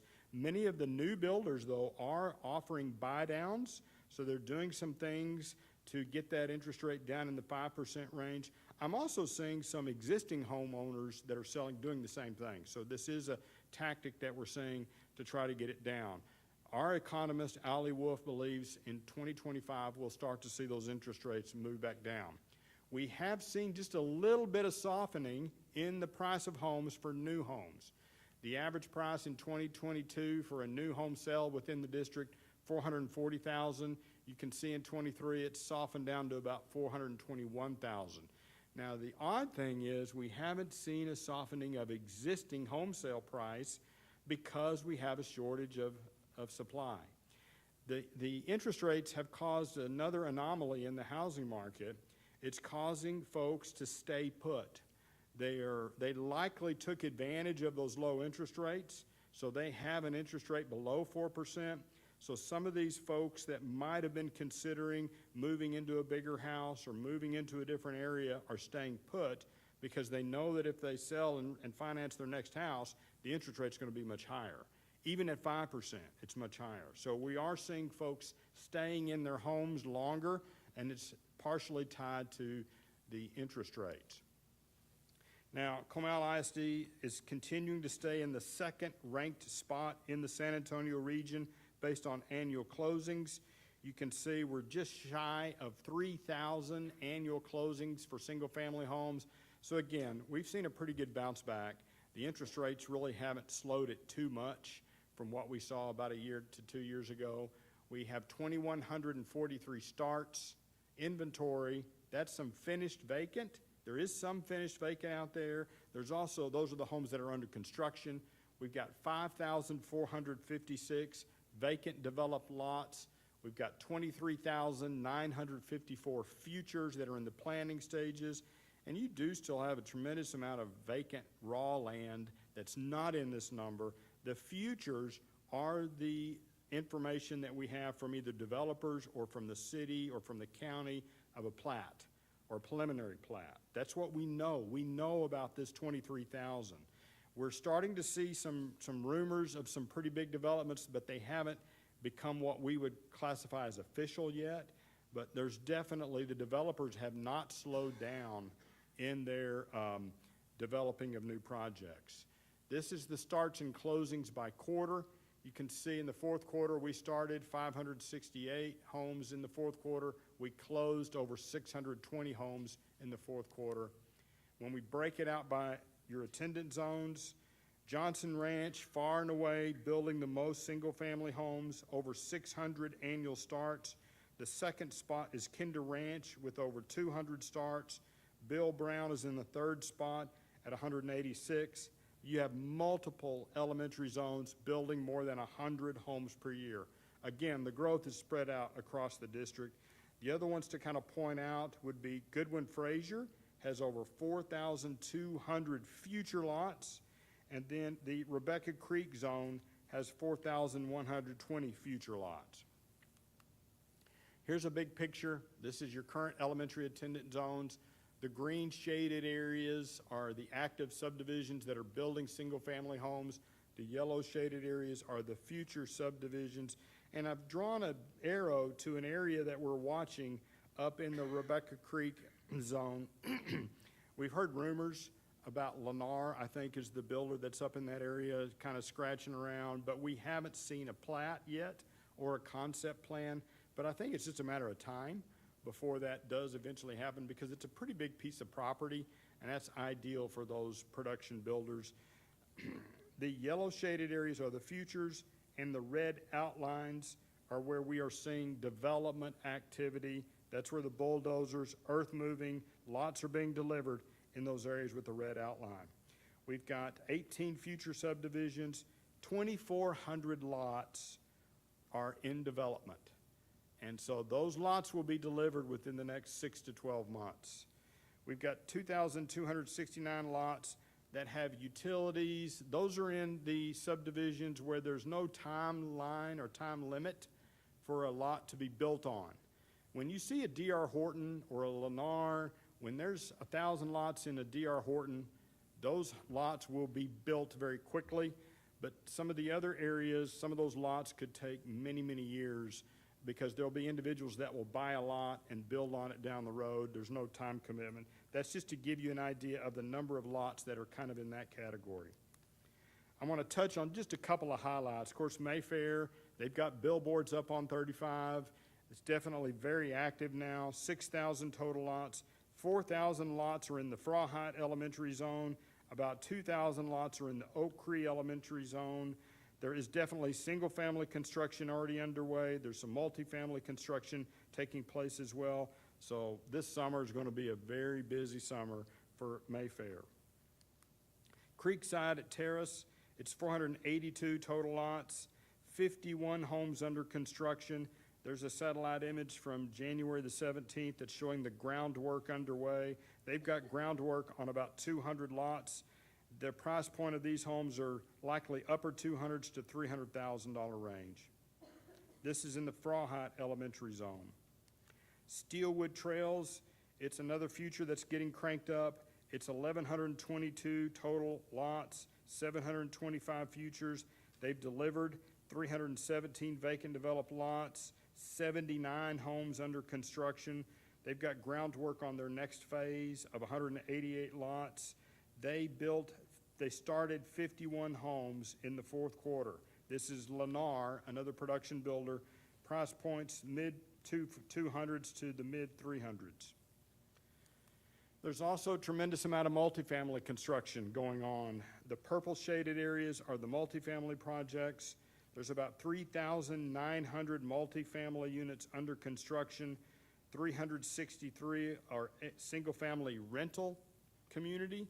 We're seeing this product all over with the majority of our clients. This is a new multifamily product that looks like a single-family neighborhood, but those will be rental homes permanently. We are starting to see, and we are collecting the yield data for all of these, and we're seeing pretty traditional yields. So they are yielding anywhere from 0.4 to 0.7 single-family students or students per home in the single-family for rentals. These are very attractive to the younger buyers. 2 reasons. It's a less of a cost to get into it. The rents are just as high. So these are high renting units, but there's not as much money to get into it in terms of a down payment, closing costs. There's also not the long-term commitment. So that's the reason why they're somewhat attractive to some folks. You get the feel of a single-family home, but you don't have a mortgage. Many times they do have amenities as well. But tremendous amount of multifamily construction. We're seeing it all over the I-35 corridor. We are starting to see rent rates starting to soften. So it's starting to become a little bit more of a renter's market because there's so much coming online. We're still holding the projections for next year to be right at 3% growth. I feel very comfortable with these projections. Ideally for me, a home run on the projections is when you come in a little bit over the projections. I like it when enrollment comes in slightly above. That way the CFO is very happy. Your HR is in pretty good shape because we're not dramatically over, but I do feel good with the projections. You'll notice that I'm holding it at that 2 to 3% range for the next 3 years. That's basically because I'm just uncertain about really what's going to happen with the interest rates and affordability. That's what's holding it back in my mind from getting back to seeing that 1,200 growth. That's kind of a good thing, in my opinion, for your district. So it definitely, if we see housing get back up to the 3,000 homes per year, then we're going to see enrollment growth in that 1,200 to 1,400 range. So right now, I'm holding your growth at that 2,400 to 2,800 range is why that I'm being a little conservative and a little soft at that 873 growth. Here's what it looks like at the campus level. The yellow shaded cells are when the enrollment exceeds the capacity. The green shaded cells are when they're within about 90% of capacity. You can see the hot spots. It's the Johnson Ranch. Of course, that's your fastest growing zone for single family construction. It's the Oak Creek Elementary, Bill Brown. Again, you've got growth happening all over the district. You can see then in 2025, we've got about 4 campuses that are at or exceeding capacity. At the secondary level, it's Canyon Middle School that's seeing the highest enrollment. Over 1,200 students will likely be there in 24, 25. And then Bulverde Middle School will be within 90% of capacity. At your high schools, it's Canyon High School that's at capacity. And you can see in about 3 to 4 years, you'll have 3 to 4 of your high schools nearing capacity. I'm going to do key takeaways and be ready to answer questions. New home construction is maintaining a strong pace. The start rate was right at 2,143. We've got 88 actively building subdivisions, 5,400 available lots, so there's plenty of lots for builders to build on. We have 18 futures with 23,900 future lots in the planning stages. We have groundwork underway, plenty of groundwork at 2,400 lots, 3,900 multifamily units under construction.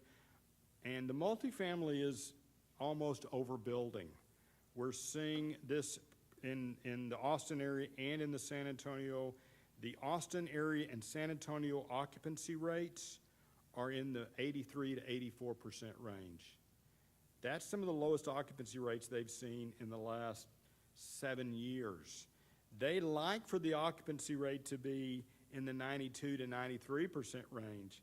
When they're in the 93% range, they are raising rents and they're basically fully occupied because that gap of 93 to 100 is just the turnover from the end of rents to starting new rents. I am forecasting in 5 years that you'll be at 34,276 students, and in 10 years, you'll be getting close to 40,000 students. Be happy to answer any questions. All right, Mr. Templeton, thank you. It's always very fascinating information you provide, and you know, I know there's tens of people watching right now. I wish there was thousands of people watching because this is important, really, information for any community member. So, board members, questions? I think we're all still absorbing the information. Go ahead, Ms. Biasotti. Thank you, Mr. President. Thank you for this presentation. It is a lot of information, and I always do enjoy getting these reports. I can only speak on the area that I'm most familiar with, and I just have a couple questions about the Mayfair area.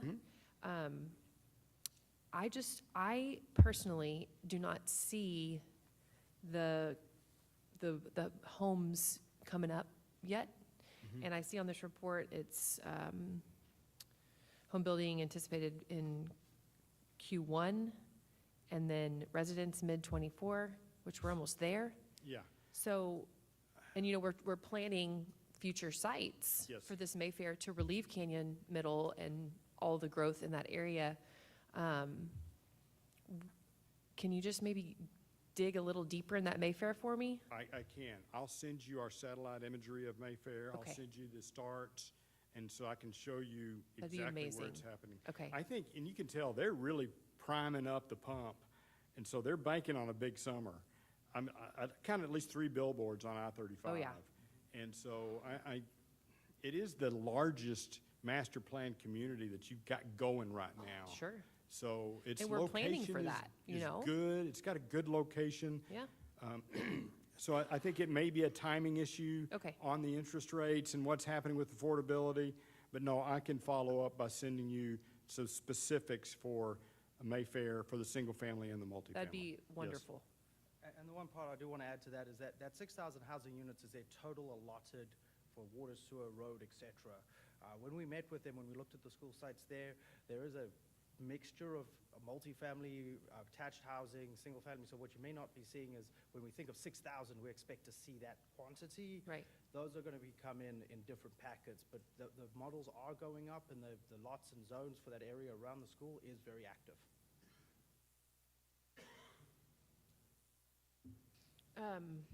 Okay, thank you. And yes, whenever you get a chance, just send that my way. I do get a lot of questions from my Hoffman Lane, Oak Creek Elementary parents about how that's all gonna work when Yes. Mayfair is up. And they see the billboards too, and they wanna know where their kiddos are gonna go to elementary school. So maybe if you could answer that for me too. No, I'm just kidding. I'm going to hold off on that. Actually, I I'm not don't want to gonna know the answer to question. that. And I guess that's really it for me. Thank you. You're welcome. Mr. Hennessy. Thank you, Mr. President. Maybe more of a statement to the board and a check-in to be sure that this is still how we should view these numbers. Whenever we reach 90% capacity, in the past, we've always been told that at 90%, the school is basically full. We lose a room for a counselor. We lose a room for testing. We lose a room for private readings. We lose all these ancillary rooms that are extremely important and very valuable to us. So I would dare to say that when we look at these numbers, it might be just a touch more worrisome than what is presented to us, because we are at 90% or very close to at a lot of our campuses. So although these colors don't start to add up considerably until we get a few years out, there is a need, and there's a need today. And we know that our teachers would love to have those spaces to where we can do those extra things to help those kids that need the extra help. That's what we're here for. We're trying to pull all of these kids across the same finish line, and we can't always do that. Some kids need an extra room for that extra class, for that extra program.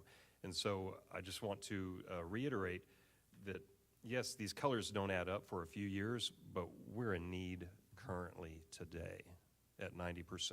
We are in need. Thank you. That's a great point. And the reality to that point is that what happens is you will be full at a grade. So you may have some seats in second grade or first grade, but your third, because the numbers aren't even. They are up and down to where it may look like, 739 may look fine, but it may be full at second grade and fourth grade just because of how the numbers shake out. Thank you very much. Appreciate the information. You're welcome. Ms. Ross. This is more of a question for Dr. Chapman, following up with what Mr. Hennessy was talking about, with our 90% capacity, we've always said that that was like our limit. In your opinion, what is the best comfort level when you're looking at a campus as far as capacity? Because that's something we have not had that discussion. Yeah, so I've sent you our transfer policy and our closed, we're really at that 70%. Right. And so that's where that data, there's two different numbers that we're looking at here that we have to gauge on to go through the conversation. And I sent that like 2 months ago just to kind of give you an idea, because one of the other reasons that we have is people are getting upset with us because they're like, what do you mean the campus is already closed for transfer students and or for potential growth? It's for exactly what Mr. Hennessy was saying, right? So when do we have the opportunity to put in portables? When is that? What is that capacity being? And it's starting to get into those numbers, because we still do need to have those extra rooms for XYZ, for sure. So you don't want to drop below a certain number, but you don't want to go over that 90%. Right. Because then, Absolutely. is 90% that good kind of? That's you just that's don't our wanna- number, yeah. That's your number where you start really looking Yep. closer at things? Yes. Okay. Thank you. Mr. Krasinski. Thank you, Mr. President. Obviously, great presentation. Always like seeing these numbers. I got, I guess, just two different questions. One, I would love to understand, and I know you do this math for us automatically, but it's not super transparent to us what the yield is for these different building types. I would love to see that. I'm not saying, I know that it's not the same for every single area, but for our area, I know you have a general kind of rule that you're using. Would love to see that number just for us to understand kind of, we see these housing starts, you do the math for us, and that's great. It's just hard, like, I want to be able to see, like, okay, well, if it's multifamily, the yield is 0.4, 0.3, or whatever it is. I would just love to see that, so. That's a great Great question. I do have the resources and can create for you a yield map by neighborhood so that you can see what the single-family yield is by neighborhood and what the multifamily yield is by apartment complexes and mobile home. Actually, the mobile homes are the highest yielding housing type, bar none, across the state. But yes, we have that, and I'll send that to Malcolm as an addendum so that you can see what they are. And that does play into how we do the projections. So I'm looking at how many homes are being built in each of those attendant zones, and then I use those yields so that I can forecast the enrollment. Yeah, totally. I think you do a great job. It's just hard for, like, I want to know just because I'm interested, not necessarily because Yes. but I would love to be able to tell people too, like, hey, this is, from this type of building, this is what we normally expect to see, and it helps us a little bit with conversations. So thank you. And then, I guess, this is kind of a question for Malcolm, Dr. Chapman. As we see these, if I look at 28, 29 and kind of out, right, we've got the majority of our middle schools, the majority of our high schools at capacity or over. How do we, we've got a bond coming up down the road, years down the road. How do we, we built these in a certain way, thinking a certain way, with the capacity at a certain understanding or pedagogy. I don't know how we came up with this is the right number of classroom capacity. We have 1,000 for, middle schools. We've got, 2,000, 1,300 to 2,000 for high schools. How do we, as we move forward with inflation, with costs, how do we come up with a high school, middle school that can take us into the future without breaking the bank, and for us not to be at capacity as quickly potentially? And I hope that's I know that's a lot of question in there, but I hope you understand what I'm getting at. Can you meet with Malcolm later, please? No. And I don't need a long, genuinely, I just, Short of construction schedules, that's about the other thing that keeps me up at night. We have to ask some of those questions. Some of the things that we've started doing is looking at our classroom utilization. So capacity is part of it, but room utilization, do we have the right spaces serving the right functions? And do we have the right type of spaces that we need to do the right tools and are the right things in those rooms? And that's a lot of questions that maybe when you're in the design phase 2 years before construction starts, which is 2 years before the building opens, is a very different conversation. So that's where we've been going back, looking at the spaces that we have, looking at that, and then that's exactly that question. At $600 a square foot for new construction, it's a tough road ahead of us, but we have 34 incredible facilities that have opportunities. And then again, now we're going back even further. Canyon Middle, built in the 80s. Maybe there's some spaces and opportunities in there that need to be repurposed and redesigned. So no, that question of 28 and how we tackle that challenge is a big challenge, and that's what we're working on. Interestingly enough, I met with several individuals today, and we had that conversation of what is our plan? What was our latest plan in planning for some of this growth? And we have that document from 2013. And so, they did a great job with it. So we're now going to circle back to go, so now what does it look for the next 10 years as we move forward? And then what can we do with current buildings, as he stated? How are we going to develop growth in the future with, and he's right, that $600 a square foot is a real number coming. And three, what is the conversation that we as a school district are going to have with our stakeholders when our bond capacity is going to be extremely low and we're going to need an extremely high number for the next bond, where I think was where you're going? It's scary that we're now starting to dive into that, trying to get through the pages that we have today, right, with the umpteen, million projects that are in the works. But interestingly enough, you say that. We just met today at 11:30 a.m. to walk through that next step in process that I'm going to be bringing some ideas and proposals to the board very soon. great, perfect, thank you. All right. Ms. Temple, I wanted to mention I really appreciate the new reports that you guys have come up. Those are great. And so speaking of the new report, I'm going to go over to our boomer here on the dais, Mr. York, for the next question. G. Thank you, Mr. President. I was told to keep it short, and I have notes coming out my ears over here. But I am going to I'll try to keep it short. Hearing what Dr. Chapman just said too about meeting today at 11:30 is encouraging, and maybe we as a board can get another update. I know it's going to be a heavy agenda in May, but maybe because some of the information, it is the lag, and maybe more current information would really help, digest and really just digest. This is a lot. So one of the first things I said to myself was deja vu. This was 2012, 2013 when we sat up here and we talked about the futures, the VDLs, everything, and it's just deja vu. So number one, I would hate to be in your shoes, Mr. Mulroney, in your shoes, Dr. Chapman, even though, again, the board at that time, with the help of Mr. Templeton, the numbers were right. We knew then exactly what was happening and potentially even areas that we should be concerned about at that time. You were always within 1% plus or minus of the student population and the growth.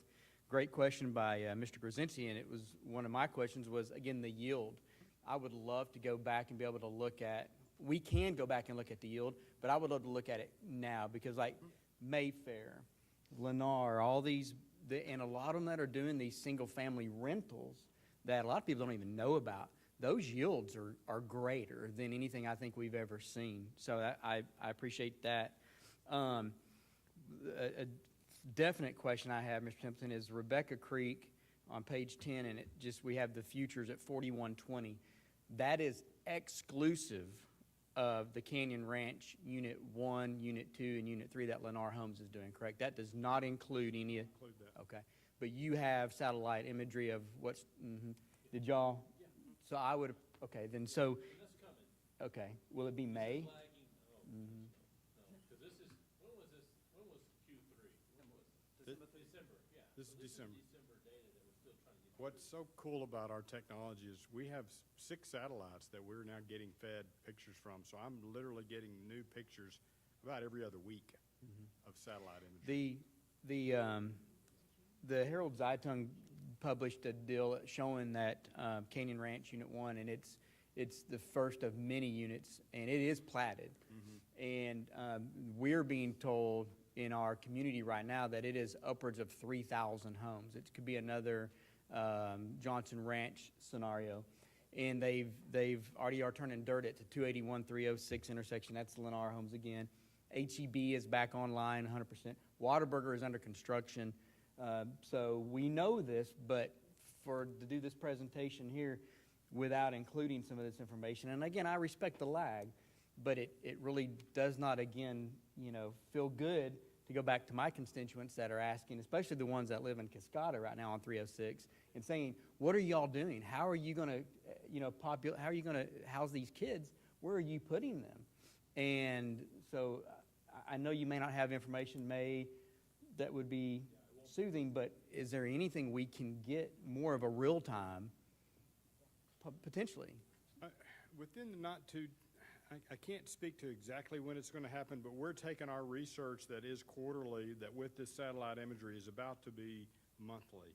Okay. And so, but I don't know if it's going to happen in the next year, but it's the good news, scary news is the research has gone from being done manually by people to satellite imagery and computers, and it makes it much more accurate and much more timely.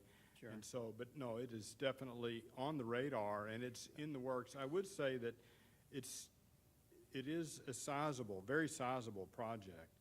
I think the reality is it's probably 2 to 3 years before we're going to see sizable numbers there. And I was even told by one of the VPs of Lennar last week that when they took it over from D.R. Horton, D.R. Horton was actually going to start building rooftops quicker, maybe this summer, but because of the wastewater treatment plant that's being required now, that they probably won't even have rooftops up until late 24, early 25 at the earliest, which is good news. So that'll help with that lag too there. I appreciate the information.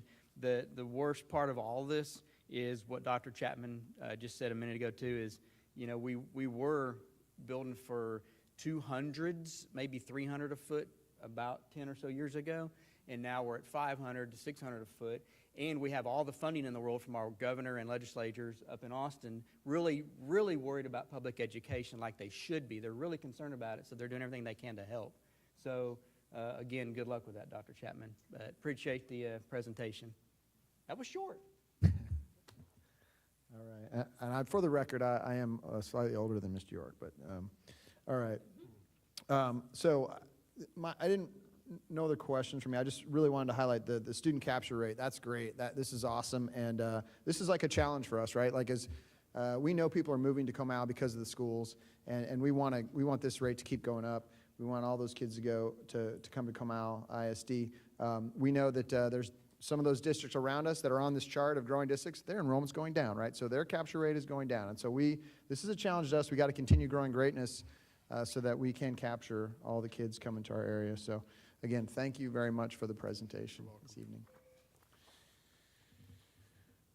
All right. All right, Shirley, are you ready? The next agenda item, 5D, PTA Council Report, Ms. Shirley Cope. And she's got a cheering squad in the house. Yeah. A few of her offspring. Good evening, Mr. President, Board of Trustees, and Dr. Chapman. First of all, on behalf of the Comal ISD Council PTAs, I would like to say thank you. Thank you for your continued dedication and support to the students, teachers, and staff of Comal ISD. We started our year in July by heading to Dallas for Texas PTA launch with about 80 people from Comal and about 2,500 of our closest friends from PTA.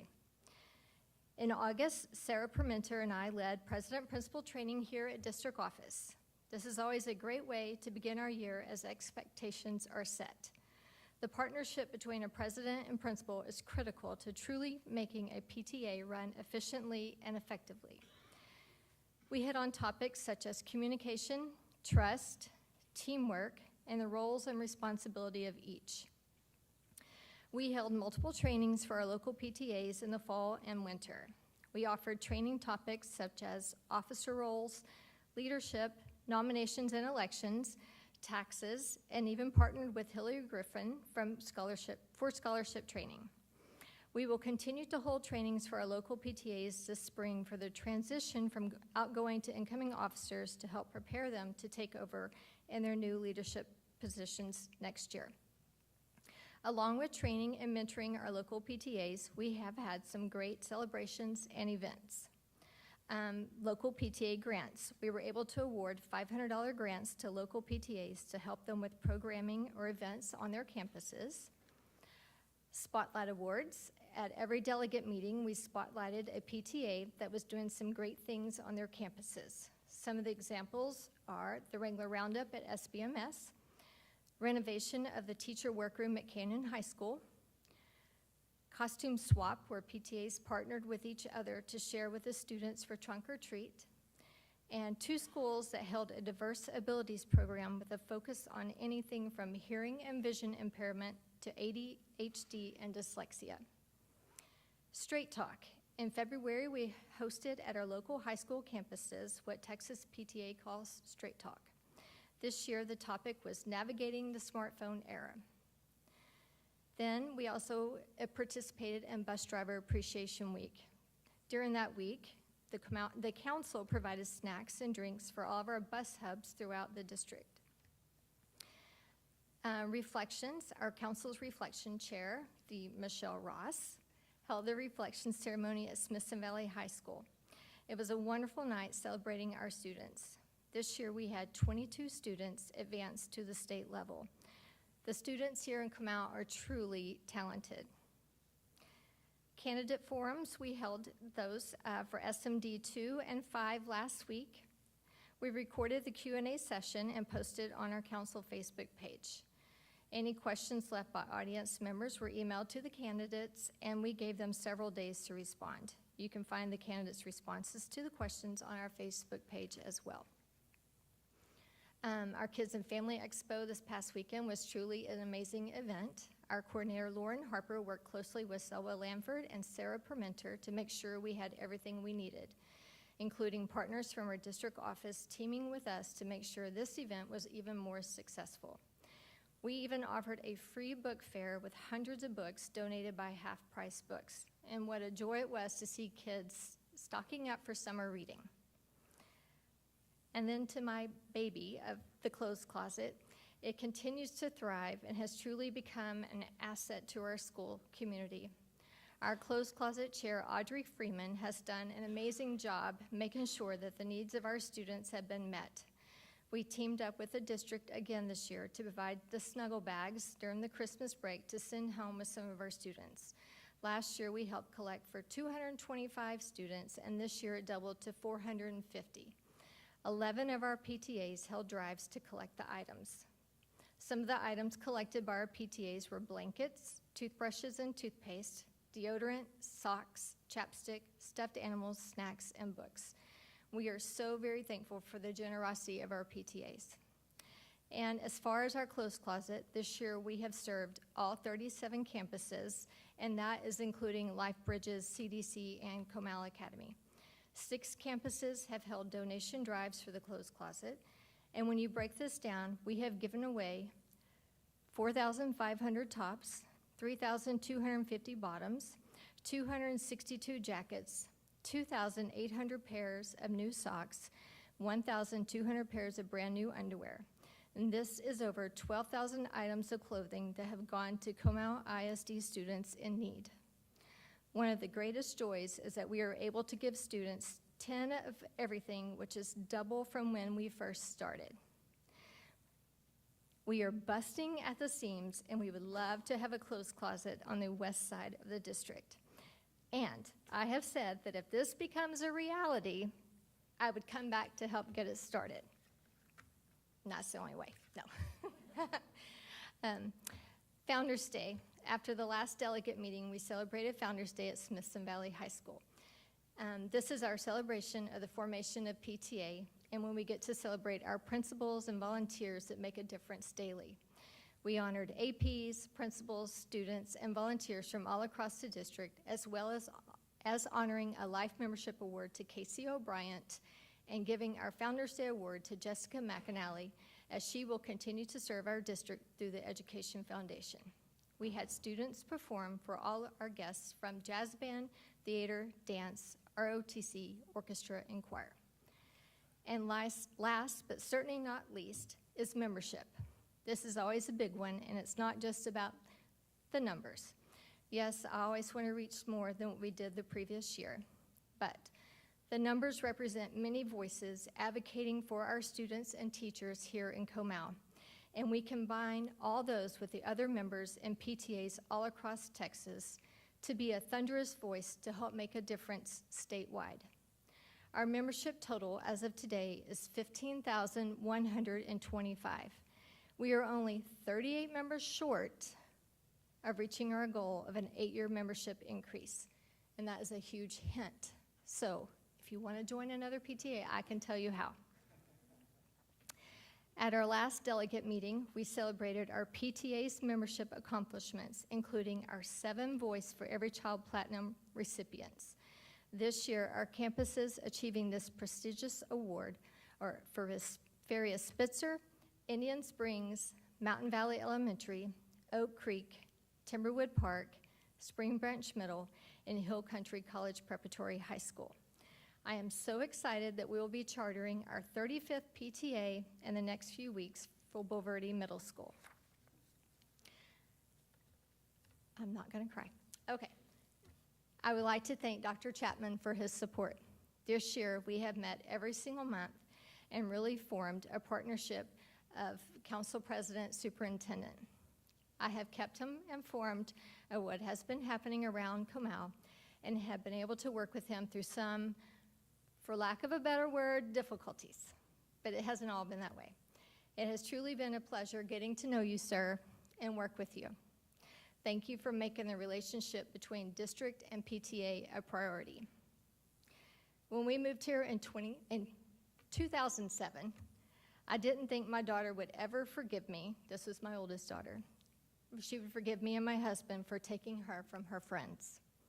but Comal ISD has been one of the best places for our 4 kids. Volunteering the past 16 years has been some of the most rewarding for me. Serving on the Comal Council Board the past 8 years has brought me great joy. Michelle, I will be forever grateful to you for taking a chance on me. Your leadership paved the way and set the tone for so many of us here in Comal.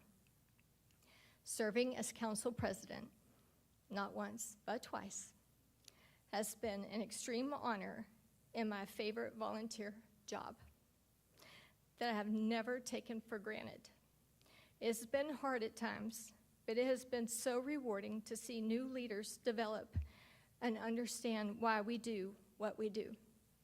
I have been blessed to serve alongside with some amazing and talented people that truly believe in the vision and mission of PTA and really want what is best for every student here in Comal ISD.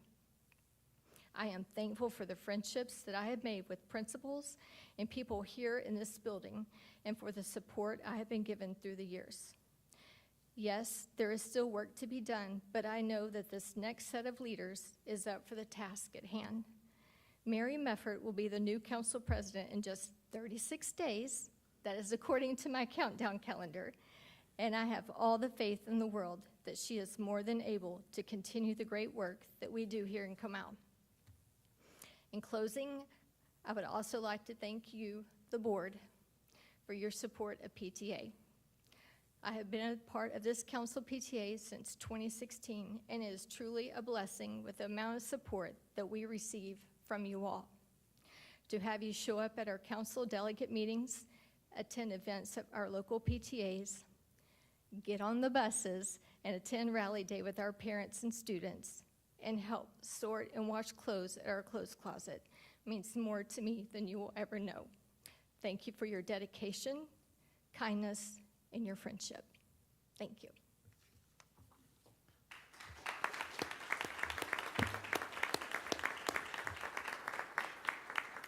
Okay, so don't go anywhere. So I've got the mic, so I'll speak first. We're going to let Ms. Ross speak last. But Shirley, I'll say when I was a brand new trustee 4 years ago, you were just finishing your term as council president, and you thought you got away then, but then they sucked you back in.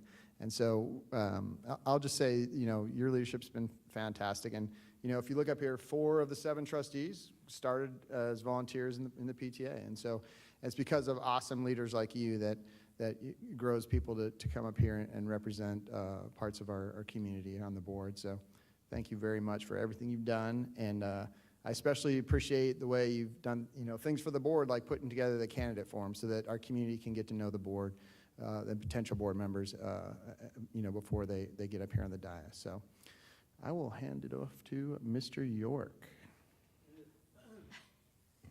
So, so there will not be a dry eye in this room, I guarantee. Even the tough guy down there, he'll shed a tear before the night's over. No? He's like, nah. So, Mrs. Cope, you have done some things. You've been I don't want to get emotional right off the bat, but it's just tough because what you truly have meant to Comal Independent School District is there's not words for it. The dedication, the time away from your family to make sure other families were taken care of. It's just, there needs to be more people like you in our world. And it's unfortunate that there are not more people like you in our world. You taught me how to say your last name correctly. I don't think Mr. Garner included me in the 4 trustees out of the 7, but I would be the 5th because I joined Rebecca Creek when we first moved here in 2000. I actually joined Smithson Valley Middle School in 2004. So I have been a huge supporter of PTA for many, many, many years.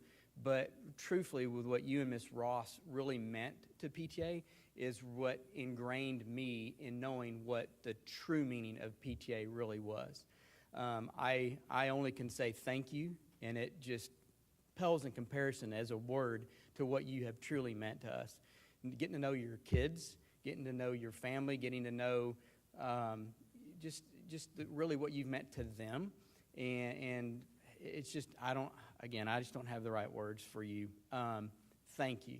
truly, from the bottom of my heart as a parent in Comal Independent School District, thank you for the impact that you have been a part of with PTA for my 3 daughters. Thank you for the impact that you will be a part of for my continuing daughter that has a few more years to go, but my 4 grandkids that are going to continue through Comal Independent School District. The relationship that you've been able to forge with the PTA and Comal Independent School District and this board is just, we can never repay you. I want it to be a celebration of all the things you have done, but I also want it to be a very happy moment for you to be able to go and spend more quality time with your family and your kids, and you deserve it. And again, from the bottom of my heart, thank you so very much, Shirley, for what you've done. Thank you. Ms. Biasotti? Well, I don't even try to say your last name. I just call you Shirley because I always get it wrong. I know what it is. I just, I will say that the journey for me that led to me sitting up here is I was asked to be the PTA delegate for Hoffman Lane when Isabella was in kindergarten.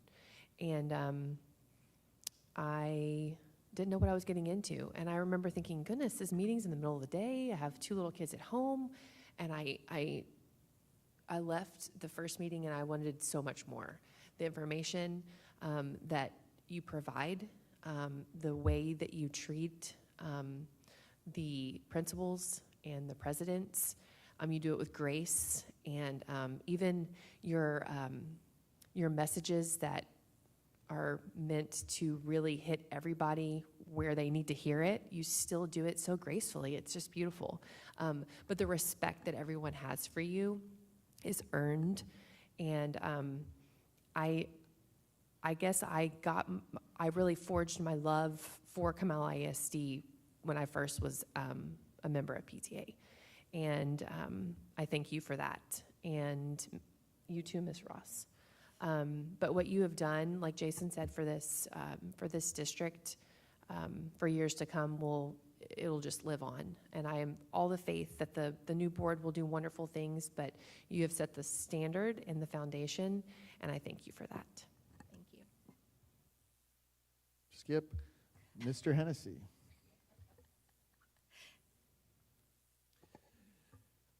Very tough to, I don't guess we're really saying goodbye to you, but it does have some finality just knowing that I'm not going to see you on a regular basis like I have. Russ is right. You did spawn some of us up here on this board. You were part of that process. I remember back early on, you were asking for me to get involved with PTA Council, and you didn't know at the time that I was interested in sitting up here and doing a different avenue. You were certainly somebody that I watched, that I admired, I still do. Always an uplifting word. You would run into us, board members, when we were working through difficult issues. You always had a positive light to shine. I thank you for that. I will miss you on a regular basis. I will still see you. I love you and thank you very much. We're gonna skip again. We'll go to Mr. Krasinski. Yeah, obviously, thank you for the years of service, right, and fighting for our kids, right? Obviously, there's a certain amount of fighting that you have to do, right, day in, day out, week in, week out, year in, year out. Not everybody agrees with the trajectory and the strategy and what needs to be done. So thank you for fighting for our kids, fighting for what you feel is right. And then obviously including the board in a lot of those things, right? So, overall, I don't have a lot more to say than what's already been said, but thank you for your service, thank you for your time, and thank you to your family for letting us have you for this many years and this long to make a difference. Thank you. Ms. Jones. Well, I'm going to start off crying because that's just hearing all those great words. My sweet Shirley, whew, you were one of the first people to believe in me as a leader in multiple capacities. 7 years ago, I joined PTA. 2 weeks after my kid went to kindergarten, the president of PTA was sitting on my couch asking me to be a board member, and I was like, whoa, what's going on? And then you and I ran into each other again at Texas PTA launch, and you said, I want you for closed closet. You would be great. And you believed in me as your baby project that has just flourished as to what you have said. Some of my favorite words from Dr. Chapman is every child, every need. And when he says that, I think of you.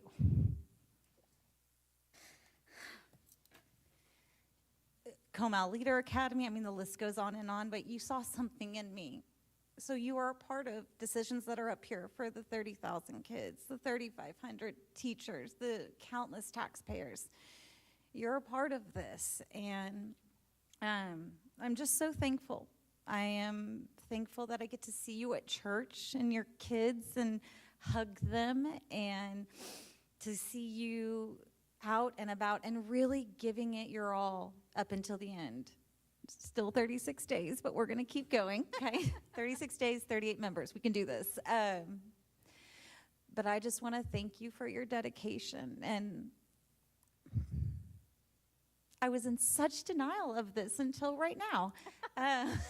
But it's happening. And while it's a big loss, I hope everyone sees the big gain we got from having you in our school district. Thank you.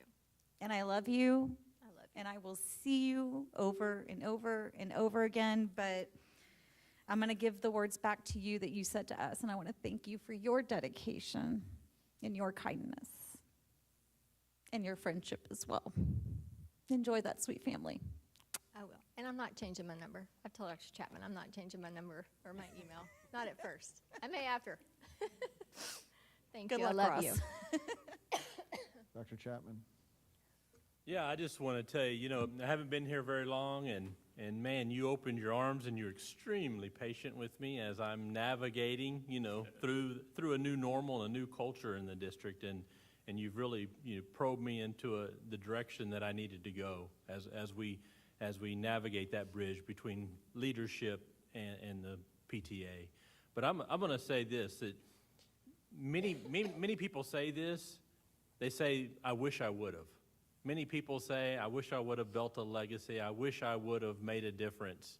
Mr. Stanford, I know he's not here right now, but he gave a presentation the other day to the fellow Christian athletes. And one of the things he said was their dash.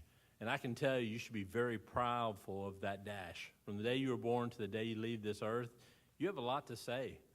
And you didn't say it by your words, but you said it by your actions. And so I personally can't thank you for what you've done, and you stole my thunder. Knowing students by name and need, you're that true example of what it means to be a servant leader. So thank you so much. Thank you. Okay, did we get everyone? Yes, Ross. Not going to cry. Come on. I'm not. I'm not. Like, we're known for that, you and I. Yeah. That's kind of a thing. I know you said you started in council in 2016, but just so everybody knows, 2008 is really when you came to Comal ISD and put your foot on the ground, and boots on the ground, and just started working and volunteering your time. That being said, you did have to move Hannah in 7th grade, and it's amazing how you and I have such similar stories and similar times and similar ages of kids and all of that. But your kids support you. They always have. And it is very And my obvious. husband. And your yes, and your I have to husband. throw that in there. Yes. Yeah, you're lucky he's not told you to stop. But I do want to recognize a couple of people that are in the room today to continue to support you, and those are 3 of your kids.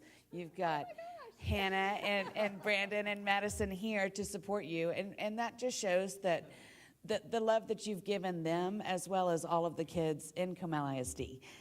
So they're here to say thank you as well, because you've made a difference for them throughout their careers in Comal ISD, and you're supporting one of your daughters who's probably going to teach here in Comal ISD one day, Madison. You know, so you are leaving that legacy with them.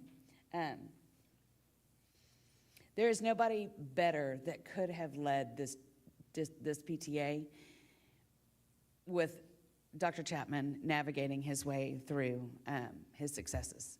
Because having a strong leader in a parent group is so, so important.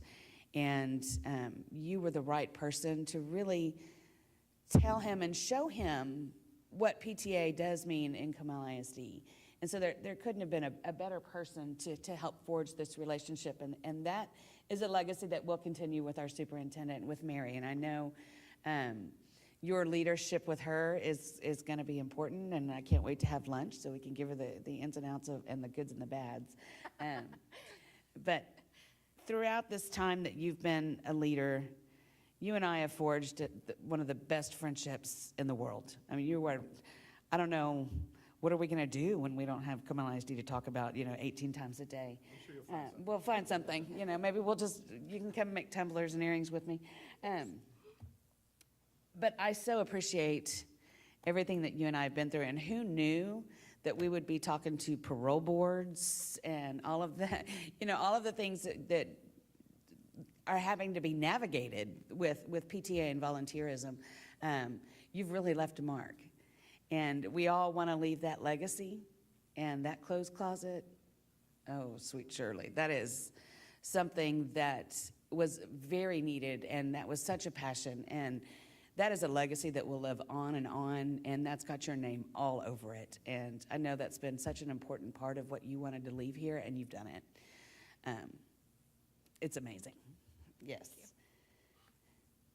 Let's see. Yeah. Yes. No. I just want to say, the memberships. I mean, you started. I can't even count down the amount of positions that you've had, but the membership has always been really one of your things, and selling the meaning of advocacy and what it means. And you've led such, you've got Natalie in the house over there to support you as well, but you've got a lot of support and your leadership. So, but that membership has been an important thing, because you do want us to have a thunderous voice. And we're very well known in Texas PTA and even national PTA with Leslie Boggs, to show the support that we have in Comal ISD. And I do know that I have counted, there is over 38 people in this room. Get your phones So if out. everybody Join, wants to get their yes. phones out and join a join PTA, that will take PTA.org. you over the edge. Yes. It is joinpta.org, and the 10 people listening and watching this Join video. your husband or wife. Joinpta.org. Anyway, Yes. Good job with everything you've done. Thank you. Thank you, friend. My countdown's a little quicker than yours, but No, you you're and still I, on council board, so you still have the same that's countdown. true. Yes. That's true. Sorry. But you and I walking out together is such a special thing too, because Yep. our kids, we've been here for a long time. I think we joined at the same time, and so the things that you and I have been through together are just amazing. And you are an amazing, amazing woman. You have taught me personally so much. And you have supported me and yelled at me and fussed at me and motivated me when I needed it. And when I was at my worst, with the frustrations, you were always there to pick everybody up. And you picked me up, and that's what you do for all of your boards. So with that, I thank you. And I too love you. But don't move. We got a presentation, and then we also want to take a photo with you. So let's get on down. And so we need the Cope kids for this photo as well.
we're going to take a 5-minute intermission, so we can take a quick break.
to our next agenda item, number 6, consent agenda.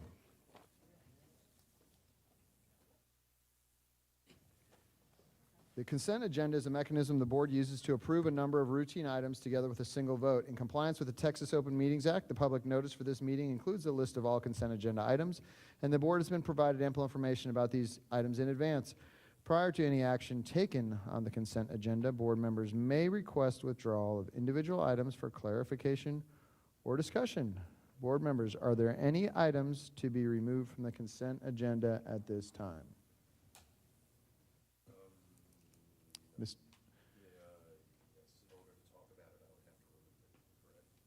Yes. Yes. Mr. President, Mr. Hennessy. I would like to rescind my offer. Okay. Hearing none and seeing none, board members, do I have a motion regarding the consent agenda, Ms. Ross? I move to approve the consent agenda items as presented. I shall second. Is there any discussion? Okay, all those in favor? With a vote of 7 in favor and 0 opposed, the motion carries. The next agenda item is number 7, items for discussion. Oh, no, there we go. 7B, next item is 7B, consider approve request for 24-25 staffing. Ms. Supak. Good evening, Mr. President, board members, Dr. Chapman. This evening, administration would like to discuss additional allocations for programmatic staffing, specifically special education, for the 24-25 school year. In February, administration requested additional staffing allocations for growth and programmatic needs totaling an estimated $7.5 million. The additional request this evening is approximately $675,000. Behind your orange sheet, you will see a recommended staffing model for special education labeled the Orange Model. As previously discussed, the Orange Model is a request for additional support for special education programming and personnel. This proposal consists of 2 components that will increase support for campuses. 1 in the terms of district support and 2 in ARD facilitation support. A recommendation is being made to shift current district level model to a feeder pattern support system. The proposed model includes the addition and reallocation of directors and coordinators to assist in the facilitation of campus systems and student programming. This model will allow for a more intentional and streamlined approach with an increase in real-time training, collaboration, and new employees. Specialist caseloads with targeted campuses, reduction in compliance errors, and assistance for campus administration. In addition, district-wide growth continues to have an impact on special education services provision to include ARD facilitation, which has allowed special education teachers and speech-language pathologists to focus on instruction and therapy, respectively. An increase in ARD facilitators is recommended to address continued growth in special education through transfer students and initial placements. This proposal would allow for all campuses that currently have a shared ARD facilitator to be provided with a dedicated ARD facilitator, as well as a shift for the 5 comprehensive high schools from a team lead to an ARD facilitator. I'm happy to take any questions you may have about the proposed staffing request. Okay, thank you, Ms. Supak. So I just want to say, this is an outstanding plan. Obviously, we kind of got briefed on it previously, and I think what I'd like to highlight is the fact that we have kind of a world-class special education program here, and they're working hard to improve the model every year, and so this is outstanding.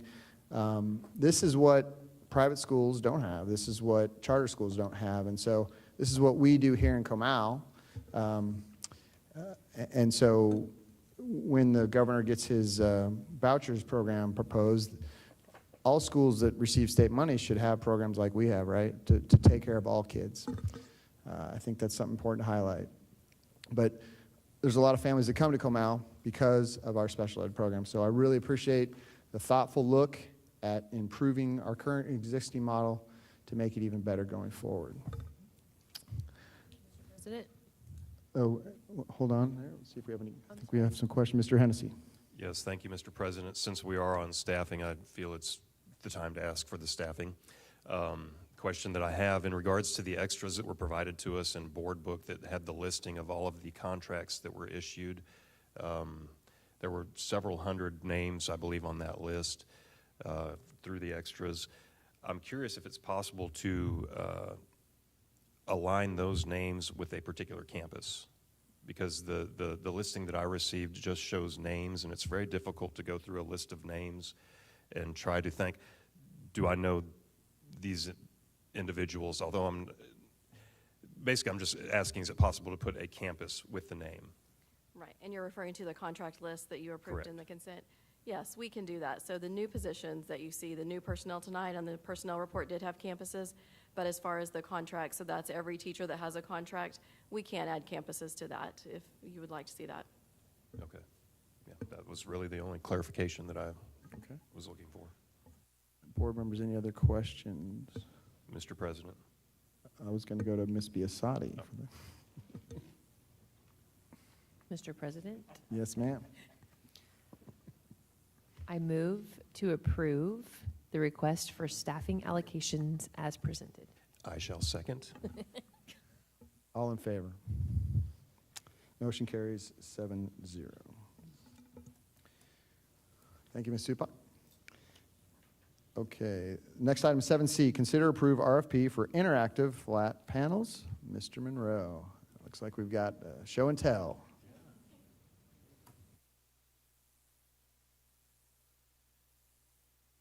Thank you, Mr. President, members of the board, Dr. Chapman. We are excited to do a bit of a show and tell presentation tonight. This is a large project that we're very excited about as part of the 2023 bond. $13.5 million was approved in that bond for improving classroom AV systems across the entire district. And we're going to present on that tonight. I'd like to introduce some of the other people that are presenting. This is Jillian Pratt, who's our fairly new Director of Digital Learning and Library Systems for the district, as well as Peggy Hall and Kristen Atkinson, who are two of our digital learning specialists. Thank you for having us this evening. Why are we moving to interactive flat panels? Tonight we will demonstrate how interactive flat panels enhance the learning experience for our students. Students have loved, thank you. There you go. Students have loved getting a chance to get their hands on interactive flat panels and interact. Even secondary students are excited to engage with these opportunities. The panels allow for multiple students to interact at once, so everyone gets a chance to contribute and collaborate. Teachers can allow students to share what they are doing quickly, which enhances the opportunity to give guiding feedback. With interactive panels, students can share their screens easily to share their thinking and learn how others approach the problems too. On campuses and in the classroom, our students are connecting as a community of learners. Teachers are using the flat panels in their morning meetings. Even high school students are connecting through the panel. At DHS, I've watched students share their thoughts to these student-created polls during passing periods. Students are having discourse and making connections with students they might otherwise not ever even speak to. This is just one example of how our students are connecting through the interactive flat panels. So why this interactive flat panel? There are so many panels on the market. Every salesman will tell you that theirs is the best. So why did we pick ClearTouch? We brought in teachers from around the district, elementary teachers, secondary teachers, teachers who teach all different subject areas, teachers who have panels already, and teachers who don't have them, and even leaders from teaching and learning. We brought in 4 of the leading interactive flat panel companies. True North facilitated the interactive flat panel demonstrations. Each company spoke to our teachers about what their panels do and what they could offer. Teachers had the chance for hands-on time and were able to ask their questions. Then they were able to give their opinions on where our district should go. It was pretty clear, as you can see, as we got feedback on this, that across all of the areas that we were asking individually after each manufacturer to rank the panels, ClearTouch was the highest scoring panel in all categories, with the exception of wall mount options and warranty, and honestly all the wall mounts are the same, and so that's really an even thing. And then warranties, we evened that out with the RFP specifications requiring every manufacturer provide a 5-year on-site parts and labor warranty. So that also was a category where we weren't worried about due to how we structured the RFP, but all of the actual use categories, they scored the highest across them all. And then you can see here as a final thing, it's about 23 people we mentioned across the teachers and teaching and learning as they exited the final day that this committee got together. We asked the question, based on everything you've seen now, rank them in, this is my number 1 choice, number 2, 3 choice. Here, as you can see, over 2/3 rated Clear Touch as their number 1 choice, with BenQ following that, New Line, and then Promethean last. There were 6 teachers who had Prometheans in their classroom, and none of those actually ranked it first as well.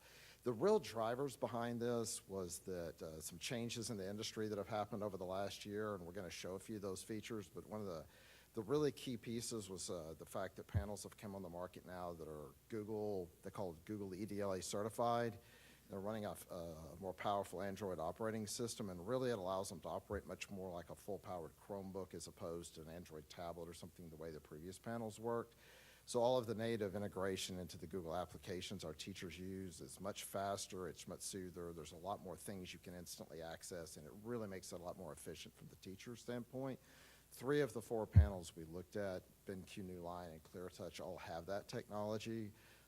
Prometheus does not, and it's not on the roadmap. So that was one of the big things that shifted those 3 manufacturers, and really the thing that balanced ClearTouch amongst the other Google certified panels was the tremendous amount of software resources for teachers and lesson plans and activities that are ready to go to help really drive it being an interactive tool and not just another screen in the classroom like the projector was. And that's what we're going to move into now, is show some of those things quickly.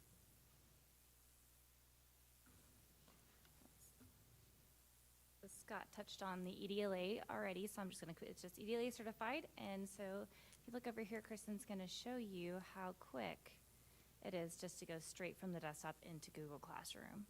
So all of the Google tools are right there on the home screen. Okay. Having a Google EDLA certified board streamlines and simplifies the use of Google products on the board. And since our district uses Google Classroom, this is a match made in heaven. It also means increased security and management options on the panel. While teachers and students won't notice this part, it's really important to keep them safe while they're learning. This panel also comes with some amazing software, such as NUITech Chorus. Here's a peek at how this software will level up instruction in our Comal ISD classrooms. The web-based NUITech Chorus software empowers teachers to enhance their instruction anywhere, anytime. It includes a bank of searchable activities aligned to the state standards. We're going to show you how quick it is to get to them. Teachers can then refine their search by subject and grade level. While this bank is continuing to grow daily, it already includes resources aligned to all K-5 math, ELA, and science TEKS, as well as all 6th through 8th math TEKS and many other middle school and high school TEKS. Activities can be saved and easily accessed through the teacher account on the panel for demonstration and collaboration. Teachers can add video clips. There it goes. Before activities to give students reminders or organize their lesson. Here it is. Students get instant feedback showing if they are right or wrong. And as you can see, it has multiple touch points, so multiple people can touch the board at one time. Okay. NUITech Chorus offers a variety of pre-made activity templates. The panel can also be split to allow the board to be used for multiple purposes at one time. Teachers can split between 2 Chrome windows, such as a slideshow and interactive game, or students can show work on one side while playing a game on the other. There you go. You see it has the whiteboard tool, and then on the left side is a game. She's going to do her whole math problem.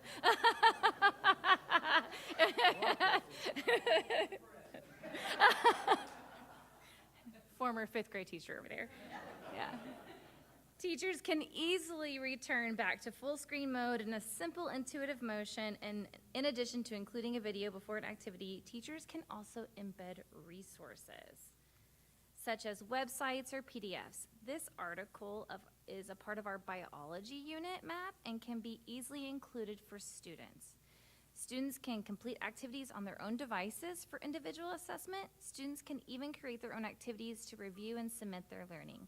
This connects with the way our teachers teach and empowers them to level up student engagement through interaction, collaboration, immediate feedback, keeping our students moving in the right direction and correcting misconceptions in real time. In addition to the activity bank, back to Chorus, there you go. NUETech Chorus has built in AI capability. This AI assistant can be used to help teachers generate customized lessons for their students, helping our teachers with their most limited resource, time. Okay. We're gonna have a little demonstration. Okay. So- Yeah.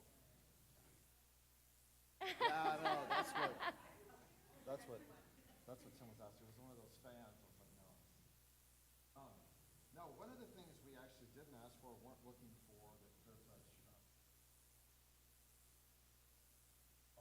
ClearTouch, a really great add-in that we were getting is, voice uplift is something that's been around in classrooms, a lot of research that shows. Very system, expensive classroom systems to put in. Actually comes with this system.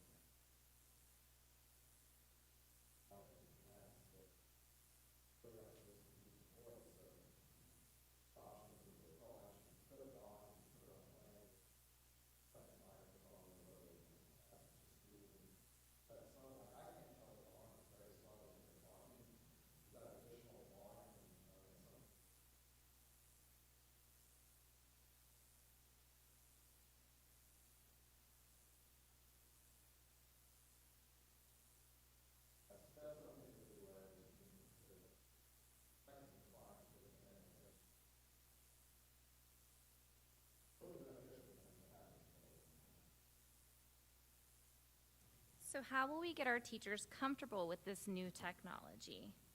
Well, went too far. Your digital learning team is here to help. So here's your digital learning team. We're here to help them get used to using the boards. Our digital learning team supports teachers in all aspects of digital learning. To help with the transition to interactive flat panels, our team will develop resources available 24/7 on our digital resources website and provide a variety of hands-on training opportunities. Whether through collaboration, training, or lesson modeling, we will be with our teachers every step of the way. As always, our team will build resources to support our teachers, but ClearTouch comes with its own great support system too. ClearTouch offers an online training academy, a robust searchable knowledge base, and a YouTube channel for on-demand learning. They also include pre-made, easy-to-follow guides, which we used. They will provide us a team of trainers dedicated to Comal ISD. And now Scott is going to talk about the timeline. I'll wrap it up with how this is going to all happen. And so as you mentioned, we'll have those trainers available to us, not just during the rollout, but additionally throughout the next 2 school years to help train and go around the district and make sure that everything is moving forward. From a timeline perspective of the rollout, we're looking, pending, of course, approval tonight to move forward into negotiation and phase and getting contracted with our vendors and begin to order product, where in June of this coming June, we'll be able to start rolling into classrooms, knowing that we probably could, with some of the vendors we've talked to, be able to roll out to every classroom in the district over the summer. That would create a lot of more demand at the beginning of school than we could train through probably, and so we'll be looking at a phased rollout through around November timeframe, so that we can get somewhere in the neighborhood of a third to half of the classrooms done over the summer, which is a reasonable amount for us to train at the beginning of the year, and then we continue to roll out throughout the fall until we have them in all classrooms this fall, which is we're excited about. I'm trying to wonder why my November looks correctly there and it doesn't up here. It's strange. So when we as I mentioned, we had $13.5 million allocated for the project. We put the RFPs out. We had 4 responses for ClearTouch, as well as some of the other manufacturers. Each of the other 3 manufacturers had resellers that did bid those products. The two highest scoring proposals were two of the ClearTouch proposals with Prime Systems and Prescriptive Data Solutions. There was some differences there, with some being a little less expensive on some of the hardware items, some being less expensive on the installation and labor pieces. Prime Systems is the lowest overall cost. And so based on their bid, that's what the purchasing authorization we're asking for tonight is based on. I'll go through that. And so all of the hardware we've seen, all the panels, the motorized carts, which we're excited about, we were actually in the volume we're doing able to get those motorized carts for less than we were actually paying for the manual carts that we've been using. And they have a much wider range of adjustability, which is great. And classrooms like science labs and places where it may be hard for kids to see over other kids with the lower panel. Also, the very low position you saw when he came in really helps the littles, the pre-K and kinder first reach the panel. So with the carts, the panels, all of the accessories, the voice uplift system was all in the $8.8 million, along with the installation and training services of 1.2, and of course then the shipping. Project administration is working with True North to go through the entire rollout and close out of the project with a subtotal of $10.5 million. We added a 10% contingency on there. Also, I will say, because we'll still have to, once we get under contract, go through all the campuses on walkthroughs and get the exact counts of every type of panel. We know that there's some classrooms maybe small and space limited where we have to wall mount versus a card and those things. So we'll get all those specifications done throughout the month of May and early June.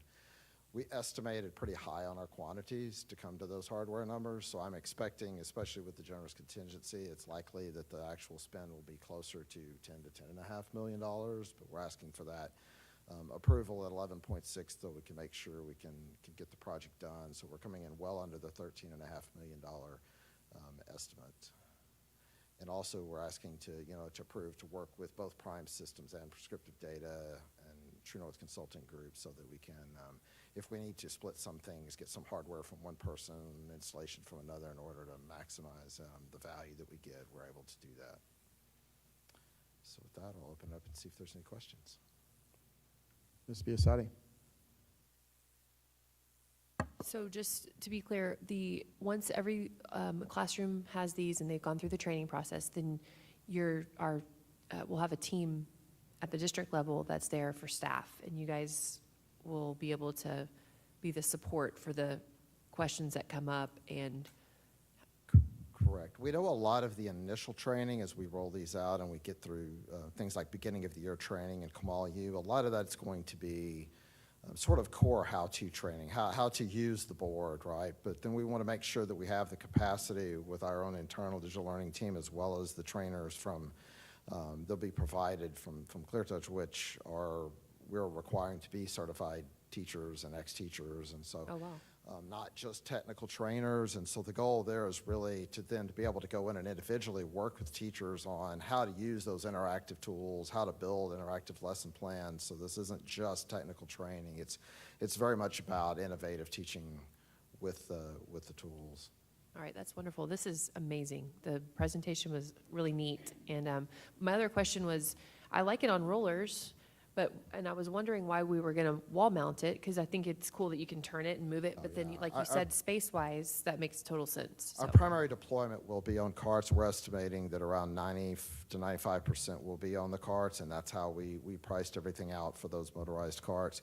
Like I said, I do know there are some buildings that we need to look at, classrooms, to make sure that there's space for that.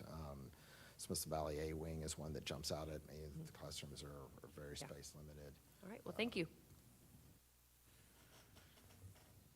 Mr. Krasinski. Thank you, Mr. President. Thank you for the presentation. So I don't know this is explicitly stated, but this is for every single classroom throughout the district, correct? That is correct. $8 million, okay. For learning space, yes. And then the phased approach, are you ordering all these at once and then storing them somewhere? Or are you? We'll be requiring the integrator to actually be warehousing those and delivering them to campuses on a kind of a one truckload at a time. So yeah, we won't have to house these. They'll be doing all of that logistics. Okay.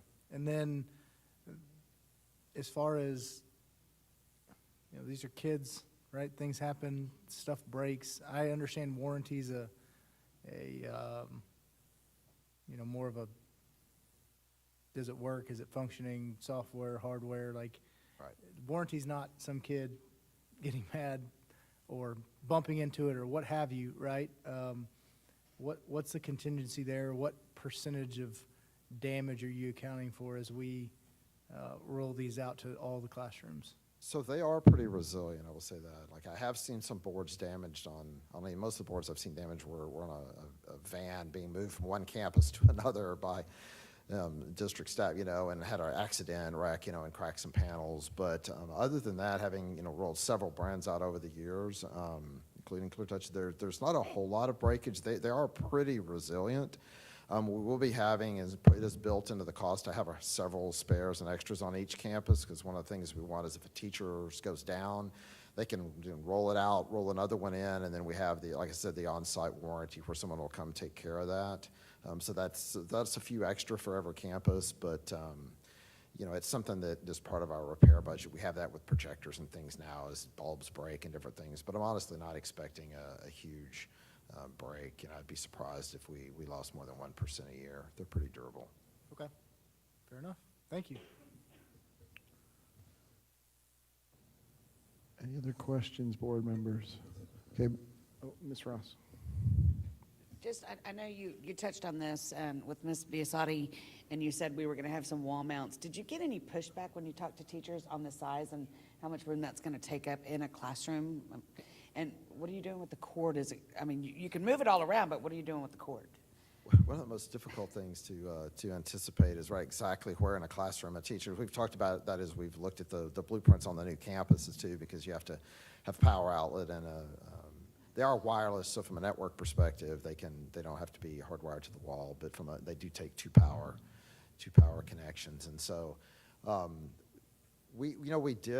teachers seem to prioritize flexibility in the layout of their room more than the space. One of the things we got a lot of positive feedback was exactly how flush against the wall that particular cart can go. It's really only comes out about 22 inches, I think, 24 inches. And so as opposed to the manual raised carts we've been using at the two new elementaries, they do come out farther, about another 8 inches than that.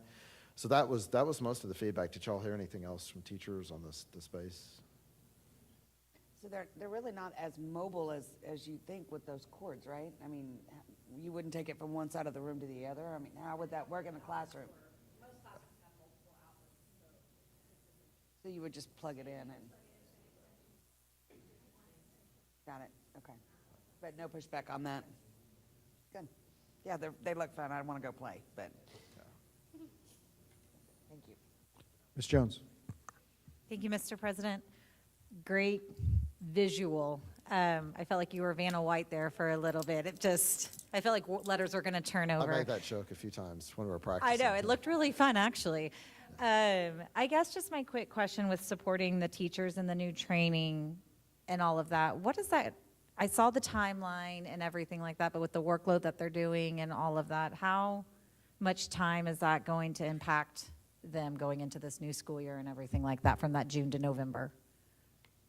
That's a good question. You want to talk about that? Yeah, I'll let the expertise. I will tell you that we did not turn this board on until Monday, and by yesterday afternoon, both of these ladies were proficient in it. So it is very simple to use, and we had somebody from ClearTouch come out yesterday, and she is a former first grade teacher, and so she was great and could show us some tools that are right then and there they could use firsthand. So she's one of their ClearTouch trainers now, and so when the board goes into their room, they're going to know exactly how to start their day. It's going to be pretty fluid, and then they can have time to play and explore. I will tell you that we've designed some Comal U courses around interactive flat panels. We have a level 1, which I'm new, and then we have a level 2, because we do have some teachers who currently have flat panels in their classroom, so we can help them become more engaged. So then we'll be going throughout the year and checking in on them and making sure they have everything they need, because sometimes they'll teach us, as they sit down and play with their fancy new tool. We might learn from them too. Perfect. Yeah, just being mindful of them. And so that sounds great. And that quote that comes up, it's tell me and I will forget, show me and I may understand, involve, or show me and I may remember, and involve me and I will understand. So seeing the involvement, I'm really excited to see these. And the plan is not to put a Clear Touch trainer in front of them until they have Clear Touch about to go into their room. So we don't want to train them in August and they're not getting theirs till November. So we want it to be as fresh in their mind as possible. Perfect. No, that answers it, and I love involving Comal U and everything like that, so that answers my question. Thanks. All right, I'm going to have Mr. Hennessy do a motion here in a second, but first I want to say thank you for the presentation. This was outstanding, and 100% chance I would not have been able to do what you guys just did on the spot like that. That was excellent. I think the voice piece is awesome. I think you're going to save some middle school teachers' voices, right, and keep them in the classroom longer maybe. So I just want to say to Dr. Chapman, we hired you to move the needle. This absolutely is something that's going to move the needle, and you knew before you even got here that we needed these. But you didn't just order them and let's get them in there. You were very methodical in how we did this as a community to figure out what's best for Comal. So I appreciate all your efforts to get us this far, and I'm excited to see these in the classrooms when we're doing Wednesday walks next year. So, Mr. Hennessy. Thank you, Mr. President. And if I could, I'd like to pony up on your statement as well, is that there's been many, many hours, many months of discussion behind these interactive panels. I'm excited to actually see them here before us now, and I'm excited to see the results that they produce. I've been in a classroom, seen one in action.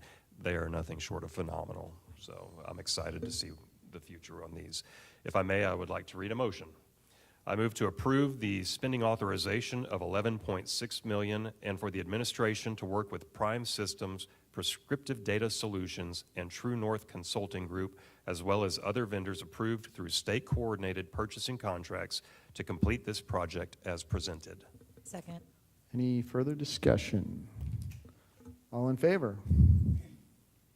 Motion carries 7-0. Thank you all very much.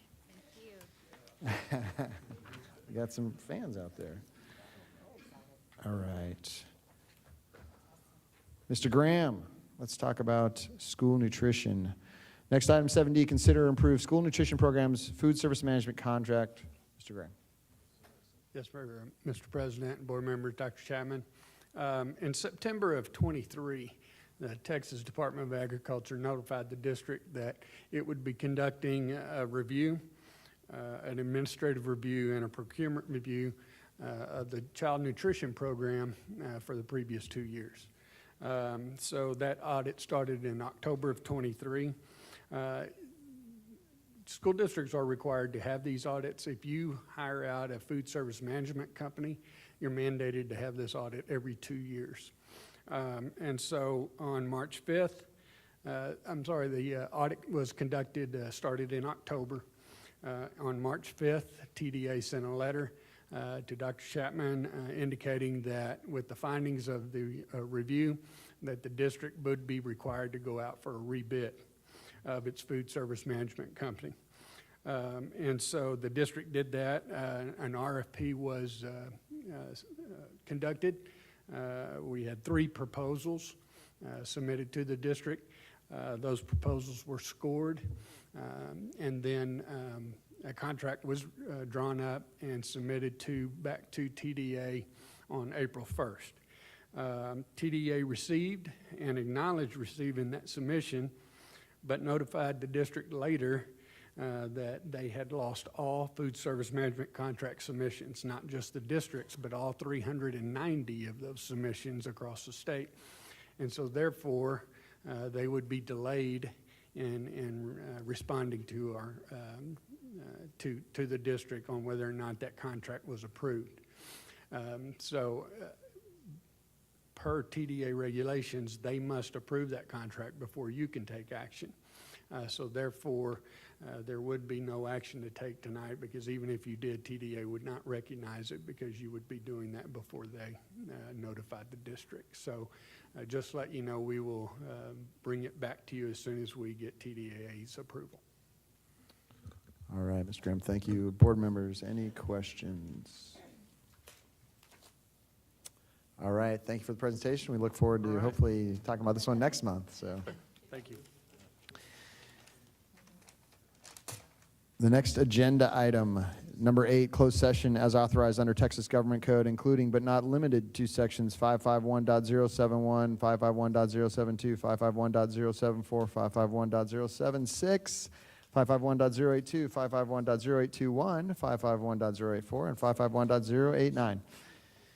Item A, pursuant to Texas Government Code 551.072, discuss the purchase, exchange, sale, lease, or value of property, review land purchase for elementary number 22.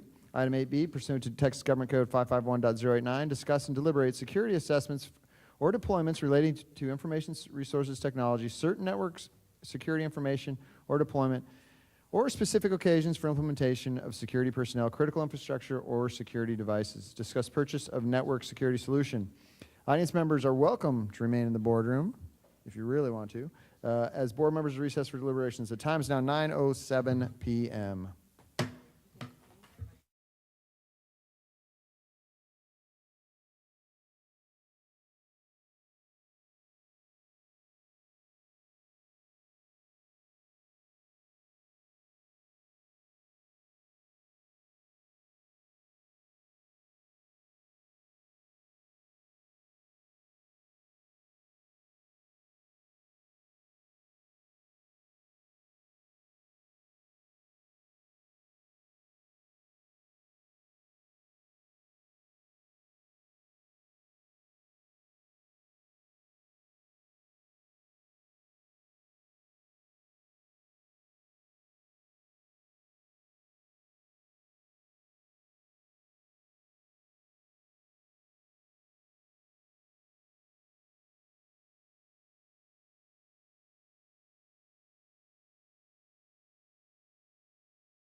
Convening in open session, and the time is 10:33 p.m.